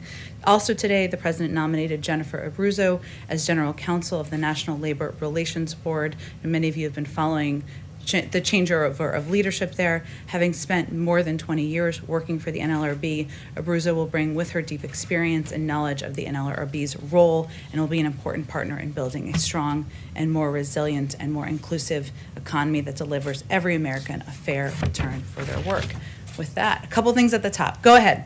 Thanks. I had a couple of questions, sort of follow-ups from yesterday and this morning on two different issues. These are circle backs. On getting the 5 days a week school. The Vice President this morning, I believe, said it's a priority to get vaccinations for teachers. Can you get to 5 days a week without vaccinations? Does the President believe that teachers need to be vaccinated before they go back to school? No, neither the President nor the Vice President believe that it is a requirement. The CDC guidelines included a range of mitigation steps, including vaccinations, as recommendations. But the mitigation steps also included steps like social distancing, the need for smaller class sizes, the need for sanitation. So this was one of several steps recommended in the CDC guidelines. Now, at the same time, the President and the Vice President both believe that teachers should be prioritized. And as you all know, that's up to states to determine. There are federal recommendations. About half of the country, about half of the states in the country have prioritized teachers, and they both feel that's important, including child health care workers, and they both feel that that's something that is impacting working women and moms who are trying to go back to work and trying to make sure that their kids have the attention and child care they need. So it's not a requirement to reopen schools, but they believe that teachers should be prioritized. And on the impact, particularly to women, you just mentioned, and also the idea of getting to that 7 million number that the President talked about yesterday, that if you pass the plan, you can get all the estimates that say you can get 7 million jobs back this year. Yep. Can you do that without getting back to 5 days of school? How do women go back to work without having their kids full-time in school? Good question. Well, I will say one of the reasons that the president has put $130 billion of funding in his American Rescue Plan is because he knows that schools across the country need funding to satisfy some of the mitigation steps that are recommended in the CDC guidelines.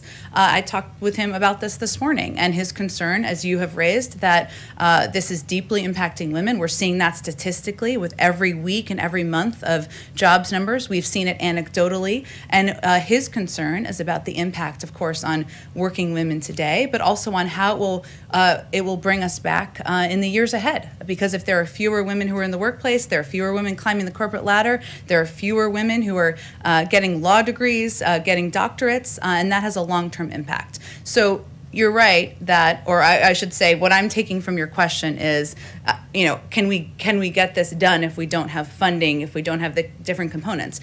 When he announced his goal of opening the majority of schools, he made clear we need to have funding, because many schools will tell you across the country they were waiting for the CDC guidelines. They want to know how to do it safely, but they need the funding to hire more teachers. They need more bus drivers. They need the ability to implement the mitigation steps that are going to work for their school districts. Just one last thing from last night.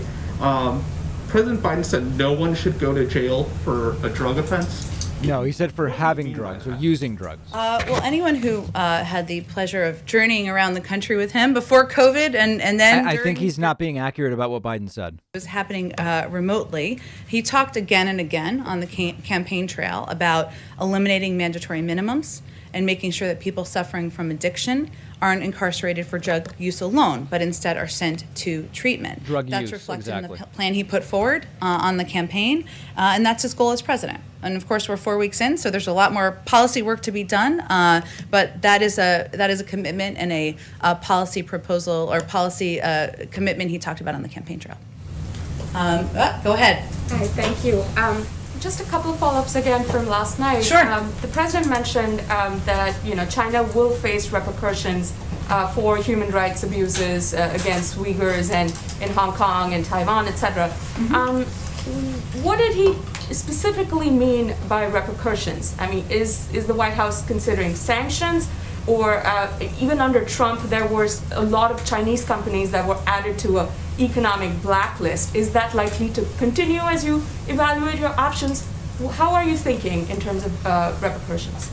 Well, the full context of his comments was also about how during his conversation with President Xi, he talked about the values of the United States, and that the fact is that even when you are communicating with another world leader and you're having a tough conversation, our values and our priorities, whether it's human rights as it relates to the Uyghurs and what they have suffered through, or the freedom of press or media, they can't take a back seat. And so the context of his comments were that those are issues he's going to continue to raise. As it relates to our policy toward China, we are not in a rush. We are focused on communicating and working with our partners and allies around the world. The president has had a number of conversations, as you know, with Europeans. He will continue conversations with world leaders in the weeks ahead. But beyond that, there's an ongoing policy process, and I don't have anything to preview for you today. So just in terms of the existing restrictions that were put under the previous administration, are they likely to continue as you sort of, take your time and sort of have a measured response to this? Well, I didn't call it a measured response. What I conveyed was that our process is to ensure that we are strengthening our economy at home. We want to come to our approach to China, to that relationship, from a position of strength. That is something the president and his national security team are doing. He is also going to communicate. We see our relationship with China as one focused around competition. He's also going to focus on working with our partners and allies around the world, in Europe and in Asia. I don't have anything to preview for you in terms of additional policy steps, other than to convey for you broadly that's our approach. And when he was answering the question at the town hall, he was reiterating his view that as president, and his commitment, I should say, that he is not going to miss an opportunity to restate his values and our values as a country. Go ahead. Oh, I can come back to you, but go ahead. On the issue of teachers, you're making it clear that a vaccination isn't a must, as the CDC recommends, but that you hope that states prioritize this. Is this administration sharing that message with teachers? Has the president been reiterating that with governors, urging them to put teachers at the front of the line? The president, absolutely. It's something he said at a nationally televised town hall meeting last night, and something that he will continue to communicate at every opportunity. And, I think what I was conveying, just for full clarity, is that it's a recommendation. It's one of many mitigation steps, but the CDC guidelines are guidelines. They're not requirements. But at the same time, the president and the vice president believe that teachers should be prioritized, and in many states they already are. But you do agree with the guidelines. You do agree with the CDC recommendation that vaccinations are not a must for teachers. That it is one of mitigation, a number of mitigation steps that should be taken by schools to keep things safe. Now, it's important to also reiterate, and when I talked to the president this morning, he conveyed this again, that we need money. These school districts need money to deliver on these guidelines. And when his Secretary of Education is confirmed, hopefully next week, I'll knock on some wood, then he will be leading this effort. This will be his number one priority, is working with these school districts to safely reopen as quickly as possible. And the timeline for widespread vaccine availability keeps getting pushed back. Originally, it seemed we were eyeing sometime in the spring. Now the president last night said the end of July. So when do we expect that there will be enough doses for everyone who wants a vaccine to be able to get one? Well, the president actually announced, I know we've been putting out a lot of COVID news, I realize that, almost every day. The president actually announced last week that he would be purchasing, that the federal government would be purchasing enough doses to vaccinate 300 million Americans. So he reiterated that last night. We will get the last shipment of those doses the end of July. By the end of May, we will have about 400 million doses. So at that point, once we have 400 million doses, there will certainly be a larger swath of people who will be eligible, who will be able to get access to the vaccine. But in terms of when every American who wants a vaccine who can get a vaccine, we will have enough doses by the end of July, and those have already been ordered from... Yeah, it's really a matter of how quickly they'll be able to inject them. And if you can get up to 3.5 million a day, then do the math, it'll happen pretty quickly. Also seems to be shifting. Dr. Fauci had said a sense of normalcy maybe in the fall. That's when you might be able to go to theaters, go to sporting events, still with masks, of course. Now it seems that's being slid to early next year. The president said maybe around Christmas. What's going on here? When do we think we will get back to some taste of normalcy? Well, this is the question, as I'm sure is the case for all of you, that every neighbor, every friend, every family member asks, at least me in the street when I'm walking my dog in the morning. We want to be straight with the American public, though. We are not in a place where we can predict exactly when everybody will feel normal again. And there are a number of reasons. One is, even though we will have enough doses for every person in this country, as you all know, because we've talked about it in here, vaccine hesitancy remains a challenge. We need to ensure that... You're not going to get anything new from her right now. I mean, how many people want the vaccine? How many can we do per day? How quickly do cases continue to decline? How quickly can we fight basically the variants and vaccinate more quickly than the variants are spreading? We're just not sure. There will be states that will be very open by May 1st. I mean, the truth is a lot of them are going to be open earlier than that, probably too soon. There are other places that are going to keep guidelines in place for probably most of this year. It's just not clear.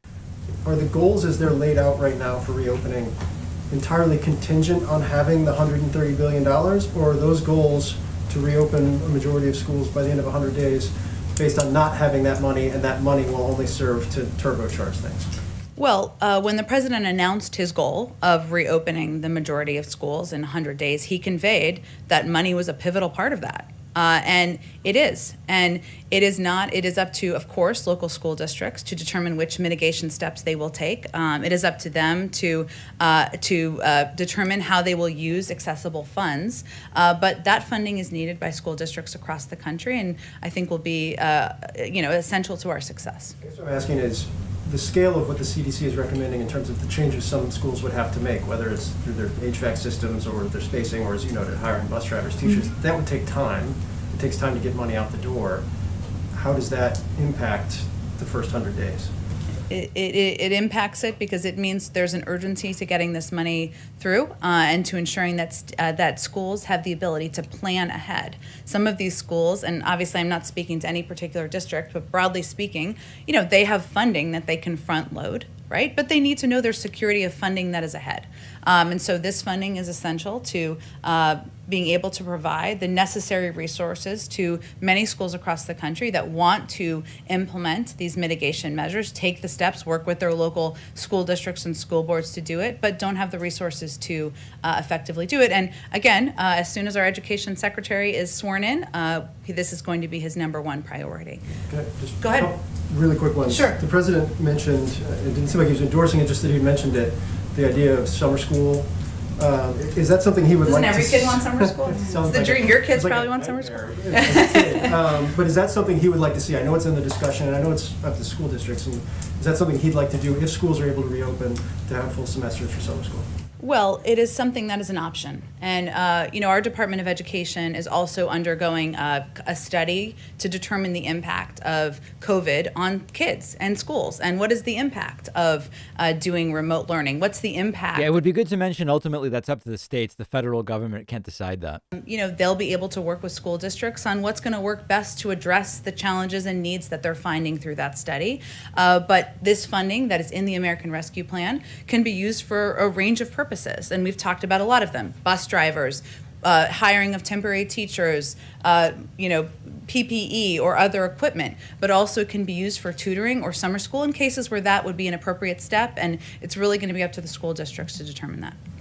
Go ahead. Jen, right. You've said that the president's preference is that states prioritize teachers. Mm-hmm. This is a vaccine that's being provided for free to the states by the federal government. Can't you mandate that states prioritize teachers? We can provide federal guidelines, which is exactly what we've done, but we work in close partnership and coordination with states to make recommendations on the prioritization, and they implement. Of course, the power of the presidency and the power of the vice presidency is certainly conveying what their preference. See, this is a good question. The question is, you've chosen not to try to tell states exactly what they have to do, but couldn't you say we will only up your supply if you include teachers? I think they could do that legally. K-8 schools open 5 days a week, 5 day 100. What about high schools? What's the goal for them? I'm not going to set new goals here other than to say that the president wants students to be in school learning with their teachers 5 days a week, and he wants that to happen as quickly as possible and do it safely. And he's obviously said he wants that to happen in the first 100 days. It is harder, and we saw this in the CDC guidelines, but also from many of our health experts, because of social distancing. It is more challenging with older students than it is with younger students, and that, of course, it has to be a factor and something that I'm sure school districts will consider. But they're also suffering more, aren't they? Well, again, there's a study that our Department of Education is undergoing to acquire data, to make a determination about recommendations on how to address the impacts. We'll let them speak to that. But I think we can all see anecdotally, of course, what the impact is on older students. We want students to be back in the classroom, but we want to do it safely. And the president's committed to doing that. And then finally, you said previously that the goal was to have the majority of K-8 schools open at least 1 day a week in the first 100 days. Last night, President Biden called that a mistake in communication. He wants them open 5 days a week. So can you clarify what is the administration's goal for reopening K-8 schools in the first 100 days? Well, I'm not going to take it personally that you don't hang on every word that I say in here. I did say last Thursday that the president will not rest until every school is open 5 days a week. That is our goal. That is what we want to achieve, but we look forward to seeing and hearing the CDC guidelines to gain a better understanding of what steps that will entail or should entail. I also said I can assure any parent listening that his objective, his commitment is to ensure schools are open 5 days a week. So I think we've been consistent for the last several days, and certainly when I initially said 1 day a week, it was our floor, it was not our ceiling, but without a doubt, the president wants schools to open 5 days a week, wants students to be in the classroom, wants to do that safely. We now have some guidelines from the CDC with several mitigation steps. We'll have to work. We need funding to do that. That is a pivotal piece of it. Many school districts need funding. They don't have it. And also we need our Secretary of Education in place to work to implement. Thank you. Sure, go ahead. Another follow-up on last night. The president said pretty clearly that he doesn't think he has the authority to cancel $50,000 in student loan debt. Today, Senators Schumer and Warren said in a statement that they were told the administration is still working on figuring out if it has the authority. So if your lawyers would determine that canceling this is legal, would the president go ahead with this? And if not, why not? Well, First, on last night's town hall, for those of you who didn't see the whole thing, he was reiterating his previously stated position, which is he doesn't favor $50,000 in student loan relief without limitation. And he used some examples of the types of schools or when it should be reimbursed We looked at that clip. refunded. He said previously that relief above $10,000 should be targeted based on the borrower's income, based on the kind of debt in question, public schools versus private schools, graduate schools versus undergraduate. Obviously, there's a lot of considerations at play. What the president has told Senators Schumer and Warren is that once his team is in place at the Justice Department, and they are not, of course, they're not confirmed at this point, he will ask them to conduct a legal review of his authority to act by executive action in conjunction with a policy review from his Domestic Policy Council on how executive action debt relief, if any, should be targeted. So obviously that's a review that would need to take place. There's a legal consideration there, as I think everybody agrees. There's a policy consideration, and once that's concluded, he'll decide the path forward. So he hasn't yet ruled it out if all of these ifs and buts are still in place, and obviously you need your team in place and the review to take place. That's right. There needs to be a team at the Justice Department to make a recommendation on his legal authority. And obviously the domestic policy team is in place, but they would be a part of that conversation certainly as well. And in the meantime, if Congress moves forward and sends him a package that provides $10,000 of student debt relief, he'd be eager to sign that. So there are several levers here, and he's looking forward to that process moving forward. Go ahead. Oh, you go ahead. Yeah. Sorry, I know it's like my points and it's kind of all over the place. The president during the campaign supported the study for reparations, the committee to study reparations. There was a House Judiciary Committee hearing today. Does the president support the legislation? He stopped short of saying that during the campaign. Would he sign that if it came to his desk? Well, he's supported a study of reparations, which I believe is what's being discussed, and studying the continuing impacts of slavery, which is being discussed in this hearing on H.R. 40, I believe it is.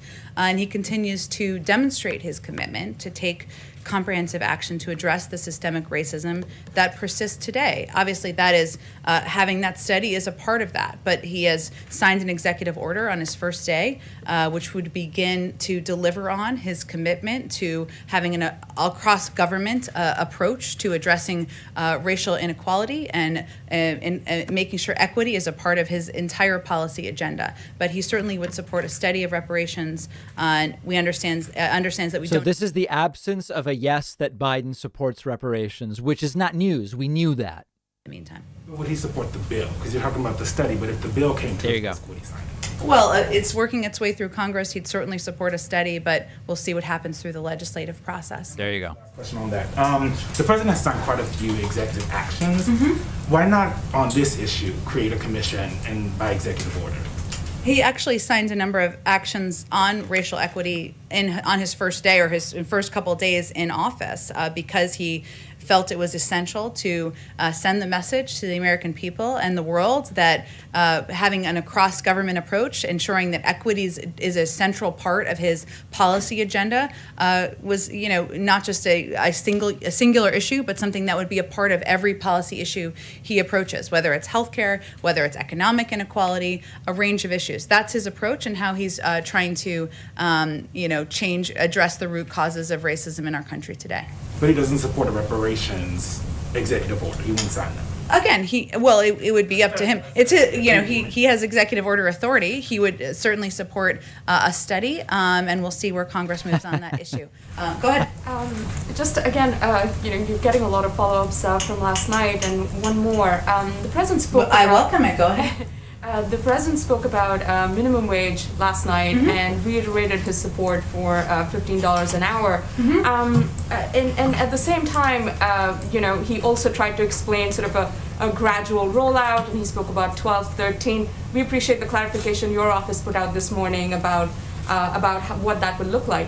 I'm just trying to get a better understanding of whether the White House will still insist that $15 go into the bill, the COVID relief bill now, and if that is not happening, what is the path forward? Is it the House legislation talking about $15 by October 2025?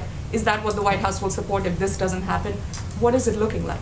Well, we're in the middle of the legislative process for the American Rescue Plan, and we fully recognize, as does the president, having served in the Senate for 36 years, that his bill that he proposed that included a $15 minimum wage increase, included many other key components, may not look exactly the same on the other end when it comes out of the sausage making machine. But he put it in there, a raise of the minimum wage, because he feels it's important, it's a priority, and that men and women who are working hard, who are living on, making an honest living, shouldn't be living at the poverty. I think it's important to remember that there's still Democrats in the Senate who don't support a $15 minimum wage, like Joe Manchin, for example. So when you already talk about 17, 18, 21 or whatever, I mean, okay, great. Let's have a conversation about whatever. Not even every Democrat's on board with 15 yet. This package and will become a reality? We'll see. It's up to members of Congress to determine what the final package looks like. It's a priority to the president. That's why he put it in the package. But he also, and I appreciate you referencing, I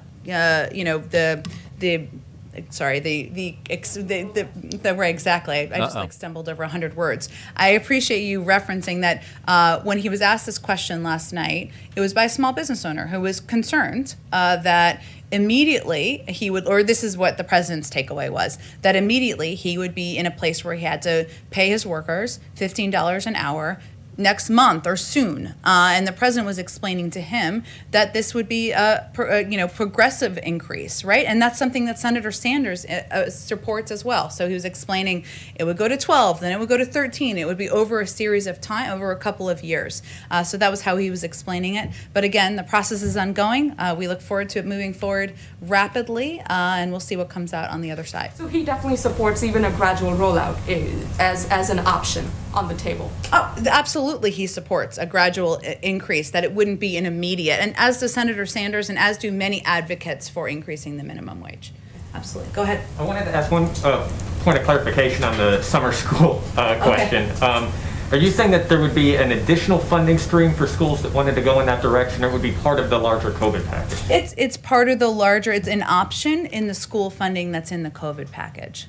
Beyond that, is the Department of Education going to make an ultimate recommendation on how districts should handle the question of holding in-person summer education for students who have been out of the classroom for so long? I'm sure that's something they'll look at, and I think what they're eager to have access to is this data on what the impact has been of students being out of school, students learning remotely, hybrid learning. We don't know. There's not really a big precedent for this, and they want to be able to look at that data. And of course, Secretary Cardona, as a former educator himself, I guess once an educator, always an educator, will be leading that effort and working with school districts. And if I can ask one more on a different topic, just because it's an issue that's come up in Congress, it's being talked about in D.C., is does the president, given his relationship with the Senate, have a view on permanent fencing around the U.S. Capitol? It's likely something that if it were to happen would be an appropriation that the president would have to sign. It's really up to Congress to determine what measures need to be taken, and I'm sure they're working with their own, the Capitol Police and others to make that determination, but we don't have any further comment from here or evaluation. Go ahead. Thanks, Jen. A top CDC official and Transportation Secretary Buttigieg both said publicly in recent weeks that COVID testing for domestic flights was under consideration. And I know you said last week that those reports are inaccurate, and the CDC issued a statement saying it's not recommending it. But I guess why is domestic testing no longer on the table at a time when countries like Canada are significantly increasing COVID travel restrictions? And did the White House have a conversation with the CDC about the proposal given the pressure coming from the airline industry? No, there's a policy process for every consideration, right? And obviously we have said we will lead with the guidance of health and science experts. And as you noted, the CDC put out a statement on this last week. There are steps that we have put in place, as you may be familiar with, including mandatory masking on flights, which our health experts feel is an effective step that should be taken on airlines. And also, we've limited restricted travel from international travel. But that's not a step that was determined was essential to be made. So we will follow the guidelines. Go ahead. Thanks. I want to get back to the Texas crisis. So about a decade ago, federal regulators suggested, they urged Texas to weatherize. I covered this today. That largely did not happen, or it certainly didn't happen enough. And of course, it was only a suggestion because Texas is not part of the national grid. You may have seen that Rick Perry, the former Energy Secretary and Governor of Texas, has said today that Texans would rather endure days of blackouts than submit to federal regulation. I don't know about that. Is the president willing to leave 30 million Texans off of the national grid?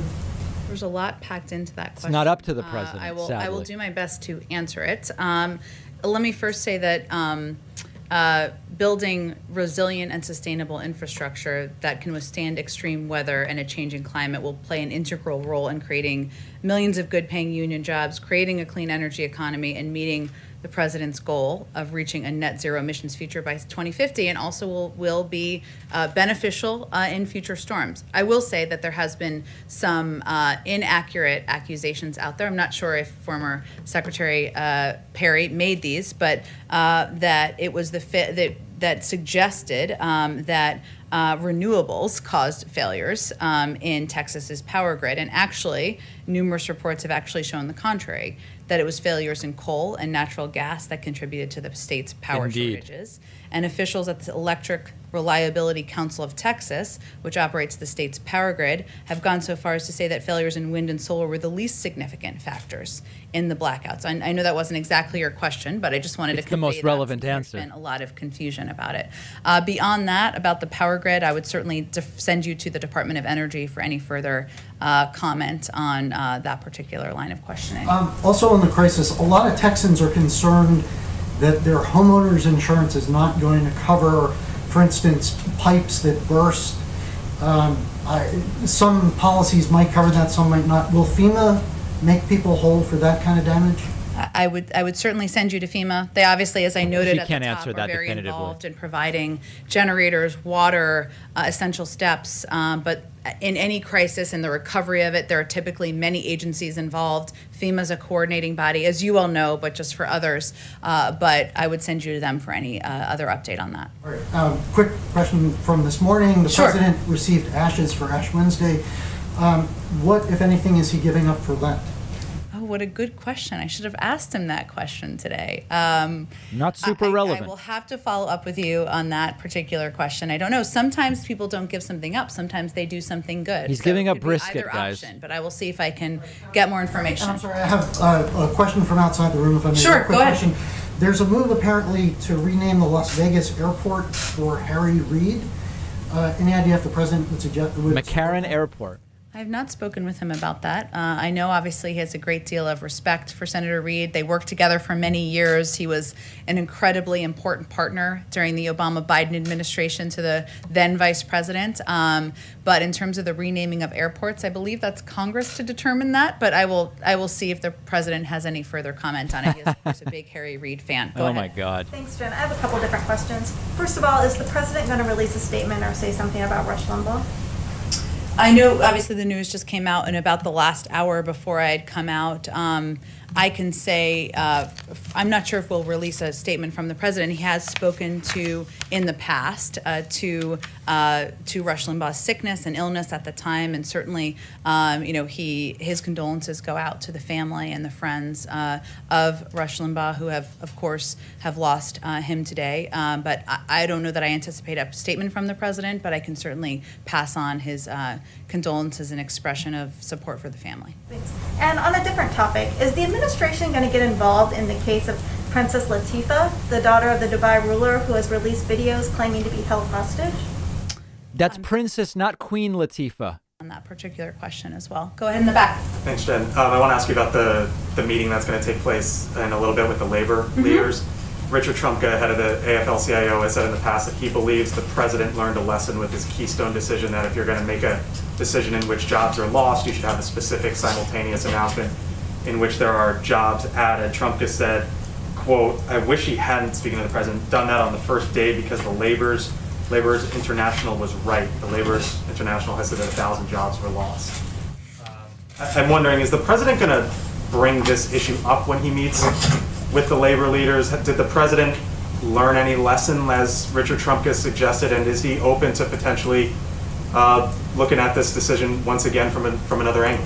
Well, this is not the first time this has happened in here, where there's been about half of Richard Trumka's statement or comment in that particular interview shared and not the full context. And the other context, unfortunately don't have it in front of me, is about his belief that the president is committed to creating good paying union jobs. And that is certainly what will be central to the discussion the president has with union leaders today, including his desire to create good, clean energy good paying union jobs, and that he believes that those two can simultaneously happen. When he put out his clean energy plan last year, he had union leaders and environmentalists at the same table agreeing to the path forward, and he has a extensive record on this particular issue. I will say, since you gave me the opportunity, prior to COVID-19, the Bureau of Labor and Statistics reported that two of the fastest growing jobs were in the wind turbine and solar industries, and that's just the start.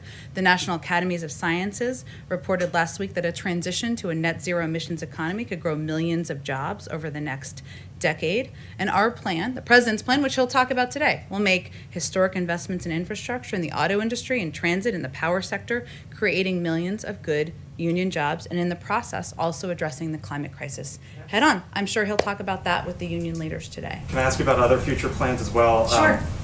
You said yesterday, quote, "We haven't yet determined what the next priority forward would be, but he," meaning the president, "is engaging with his policy team."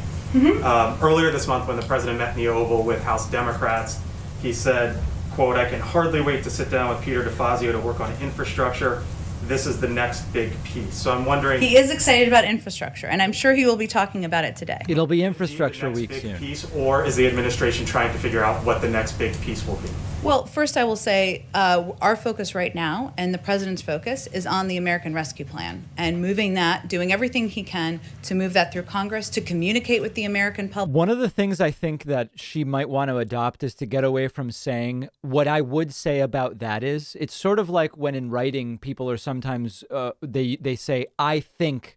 You're writing it. We know it's what you think. I think that Jen does a very good job, but I think she would be well advised to get away from what I would say about that. Almost like everything is, I've calculated the answer to your question, and what I'm going to spit out is, just give us the answer. And if what you're saying is the position of the administration, say, the position of the administration is. I think that would be easy for her to adopt. Passion for. He does believe it creates good paying union jobs. He thinks they can be done as clean energy jobs, but we're going to focus our efforts at this point in time on the American Rescue Plan. And if I may, one more.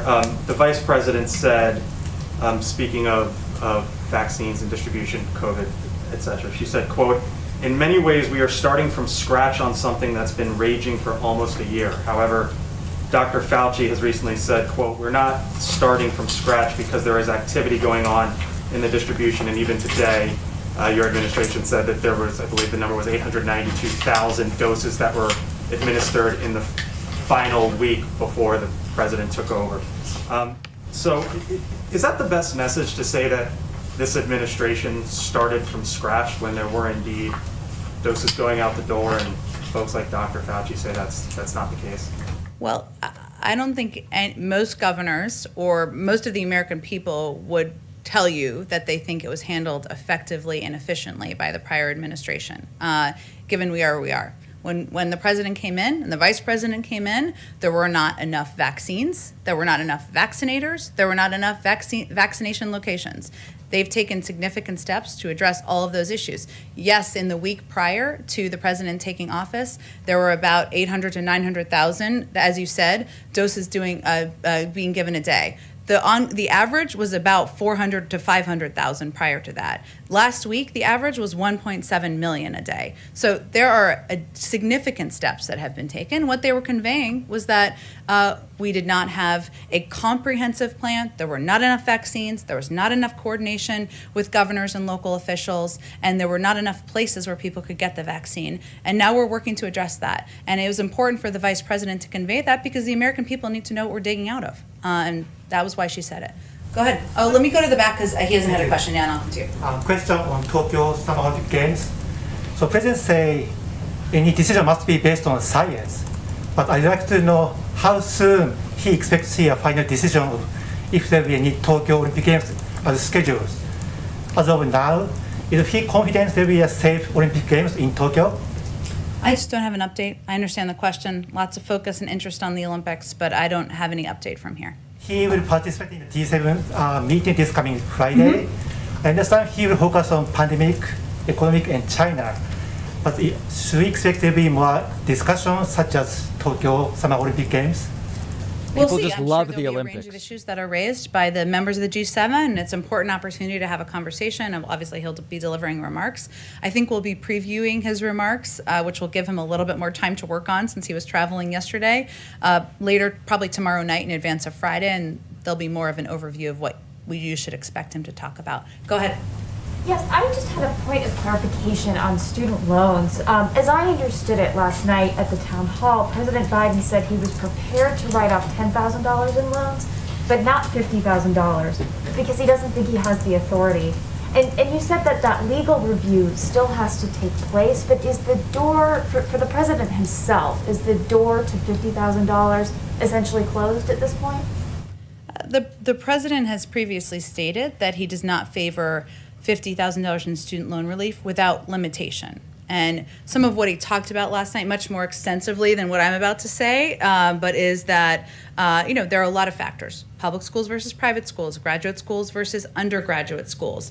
And he also believes that he continues to believe that relief above $10,000 should be targeted. And $10,000 he's conveyed, because there's been proposals in Congress, as you probably know, that he'd be eager to sign that bill that Congress can pass. But yes, there is a legal review. There's going to be a review by our domestic policy team to consider all of these options. And we'll wait for that conclusion before a final decision is made. Gotcha. And then one other question, just building off of the earlier questions about Texas. Does the White House believe that more should have happened earlier to better prepare Texas power a decade grids ago. and water systems for climate change? Yes. And what does the White House believe needs to happen there and in other states going forward? And does the kind of crisis we're seeing right now make any of those things more urgent? Yes. It's a really important question. I think our focus, though, right now is on providing relief to the emergency situation that we're seeing in Texas and in surrounding states. I'm sure there'll be time to look back and evaluate what better preparations, if better preparations should have been done, could have been made. But at this point in time, we're just focused on getting relief to the people in the state and the surrounding states, I should say. Great. Go ahead. Question on going back to the 5 days of school. Sure. So again, at the end of the day, unions, local school officials, governors will have the ultimate say on this. So is the president, and at the end of the day, is he setting a goal that he can't meet and that is ultimately not his to meet? Well, you're right in the sense that, and this kind of goes back to one of Nancy's earlier questions, right? This is going to be up to local schools and school districts. However, what has been lacking is clear federal guidelines based on science, done by health experts to give schools a better understanding or a better roadmap for what mitigation steps they can take to ensure their teachers, their students, their community can return safely. That was what was announced by the CDC, of course, on Friday. The role that the president can play, I'm not the president, I'm speaking for him. The role the president can play is to work with Congress to get the necessary funding. That is the role he can really play. That is why his focus is on the American Rescue Plan, working with Congress. The role the federal government can play is from, of course, not just providing the CDC guidelines from the CDC director and their team, but also having our Department of Education work with schools on figuring out how to apply the review or the research that is currently underway and how to apply the mitigation steps. That will be Secretary Cardona's first priority when he takes office. But it will be up to the local school districts to determine the implementation of the mitigation steps. Thanks, Jen. Thank you, everyone. Thank you. All right, there is White House Press Secretary Jen Psaki reapplying a double mask and exiting. We are going to be taking calls in about a half hour, 20 minutes for our Friday podcast. If you want to participate in that, check the David Pakman Show Twitter for information on how to participate. And then I will also be back tomorrow at noon Eastern for the GameStop Robinhood hearings, which I think are going to be very, very interesting. Subscribe if you're watching on YouTube. like if you're watching on Facebook, follow if you're watching on Twitch, and then you'll be notified of future streams, and hope to talk to some of you guys in about 20 minutes. Just check the show, David Pakman Show, all one word, Twitter, for information on how to participate in our live call segment.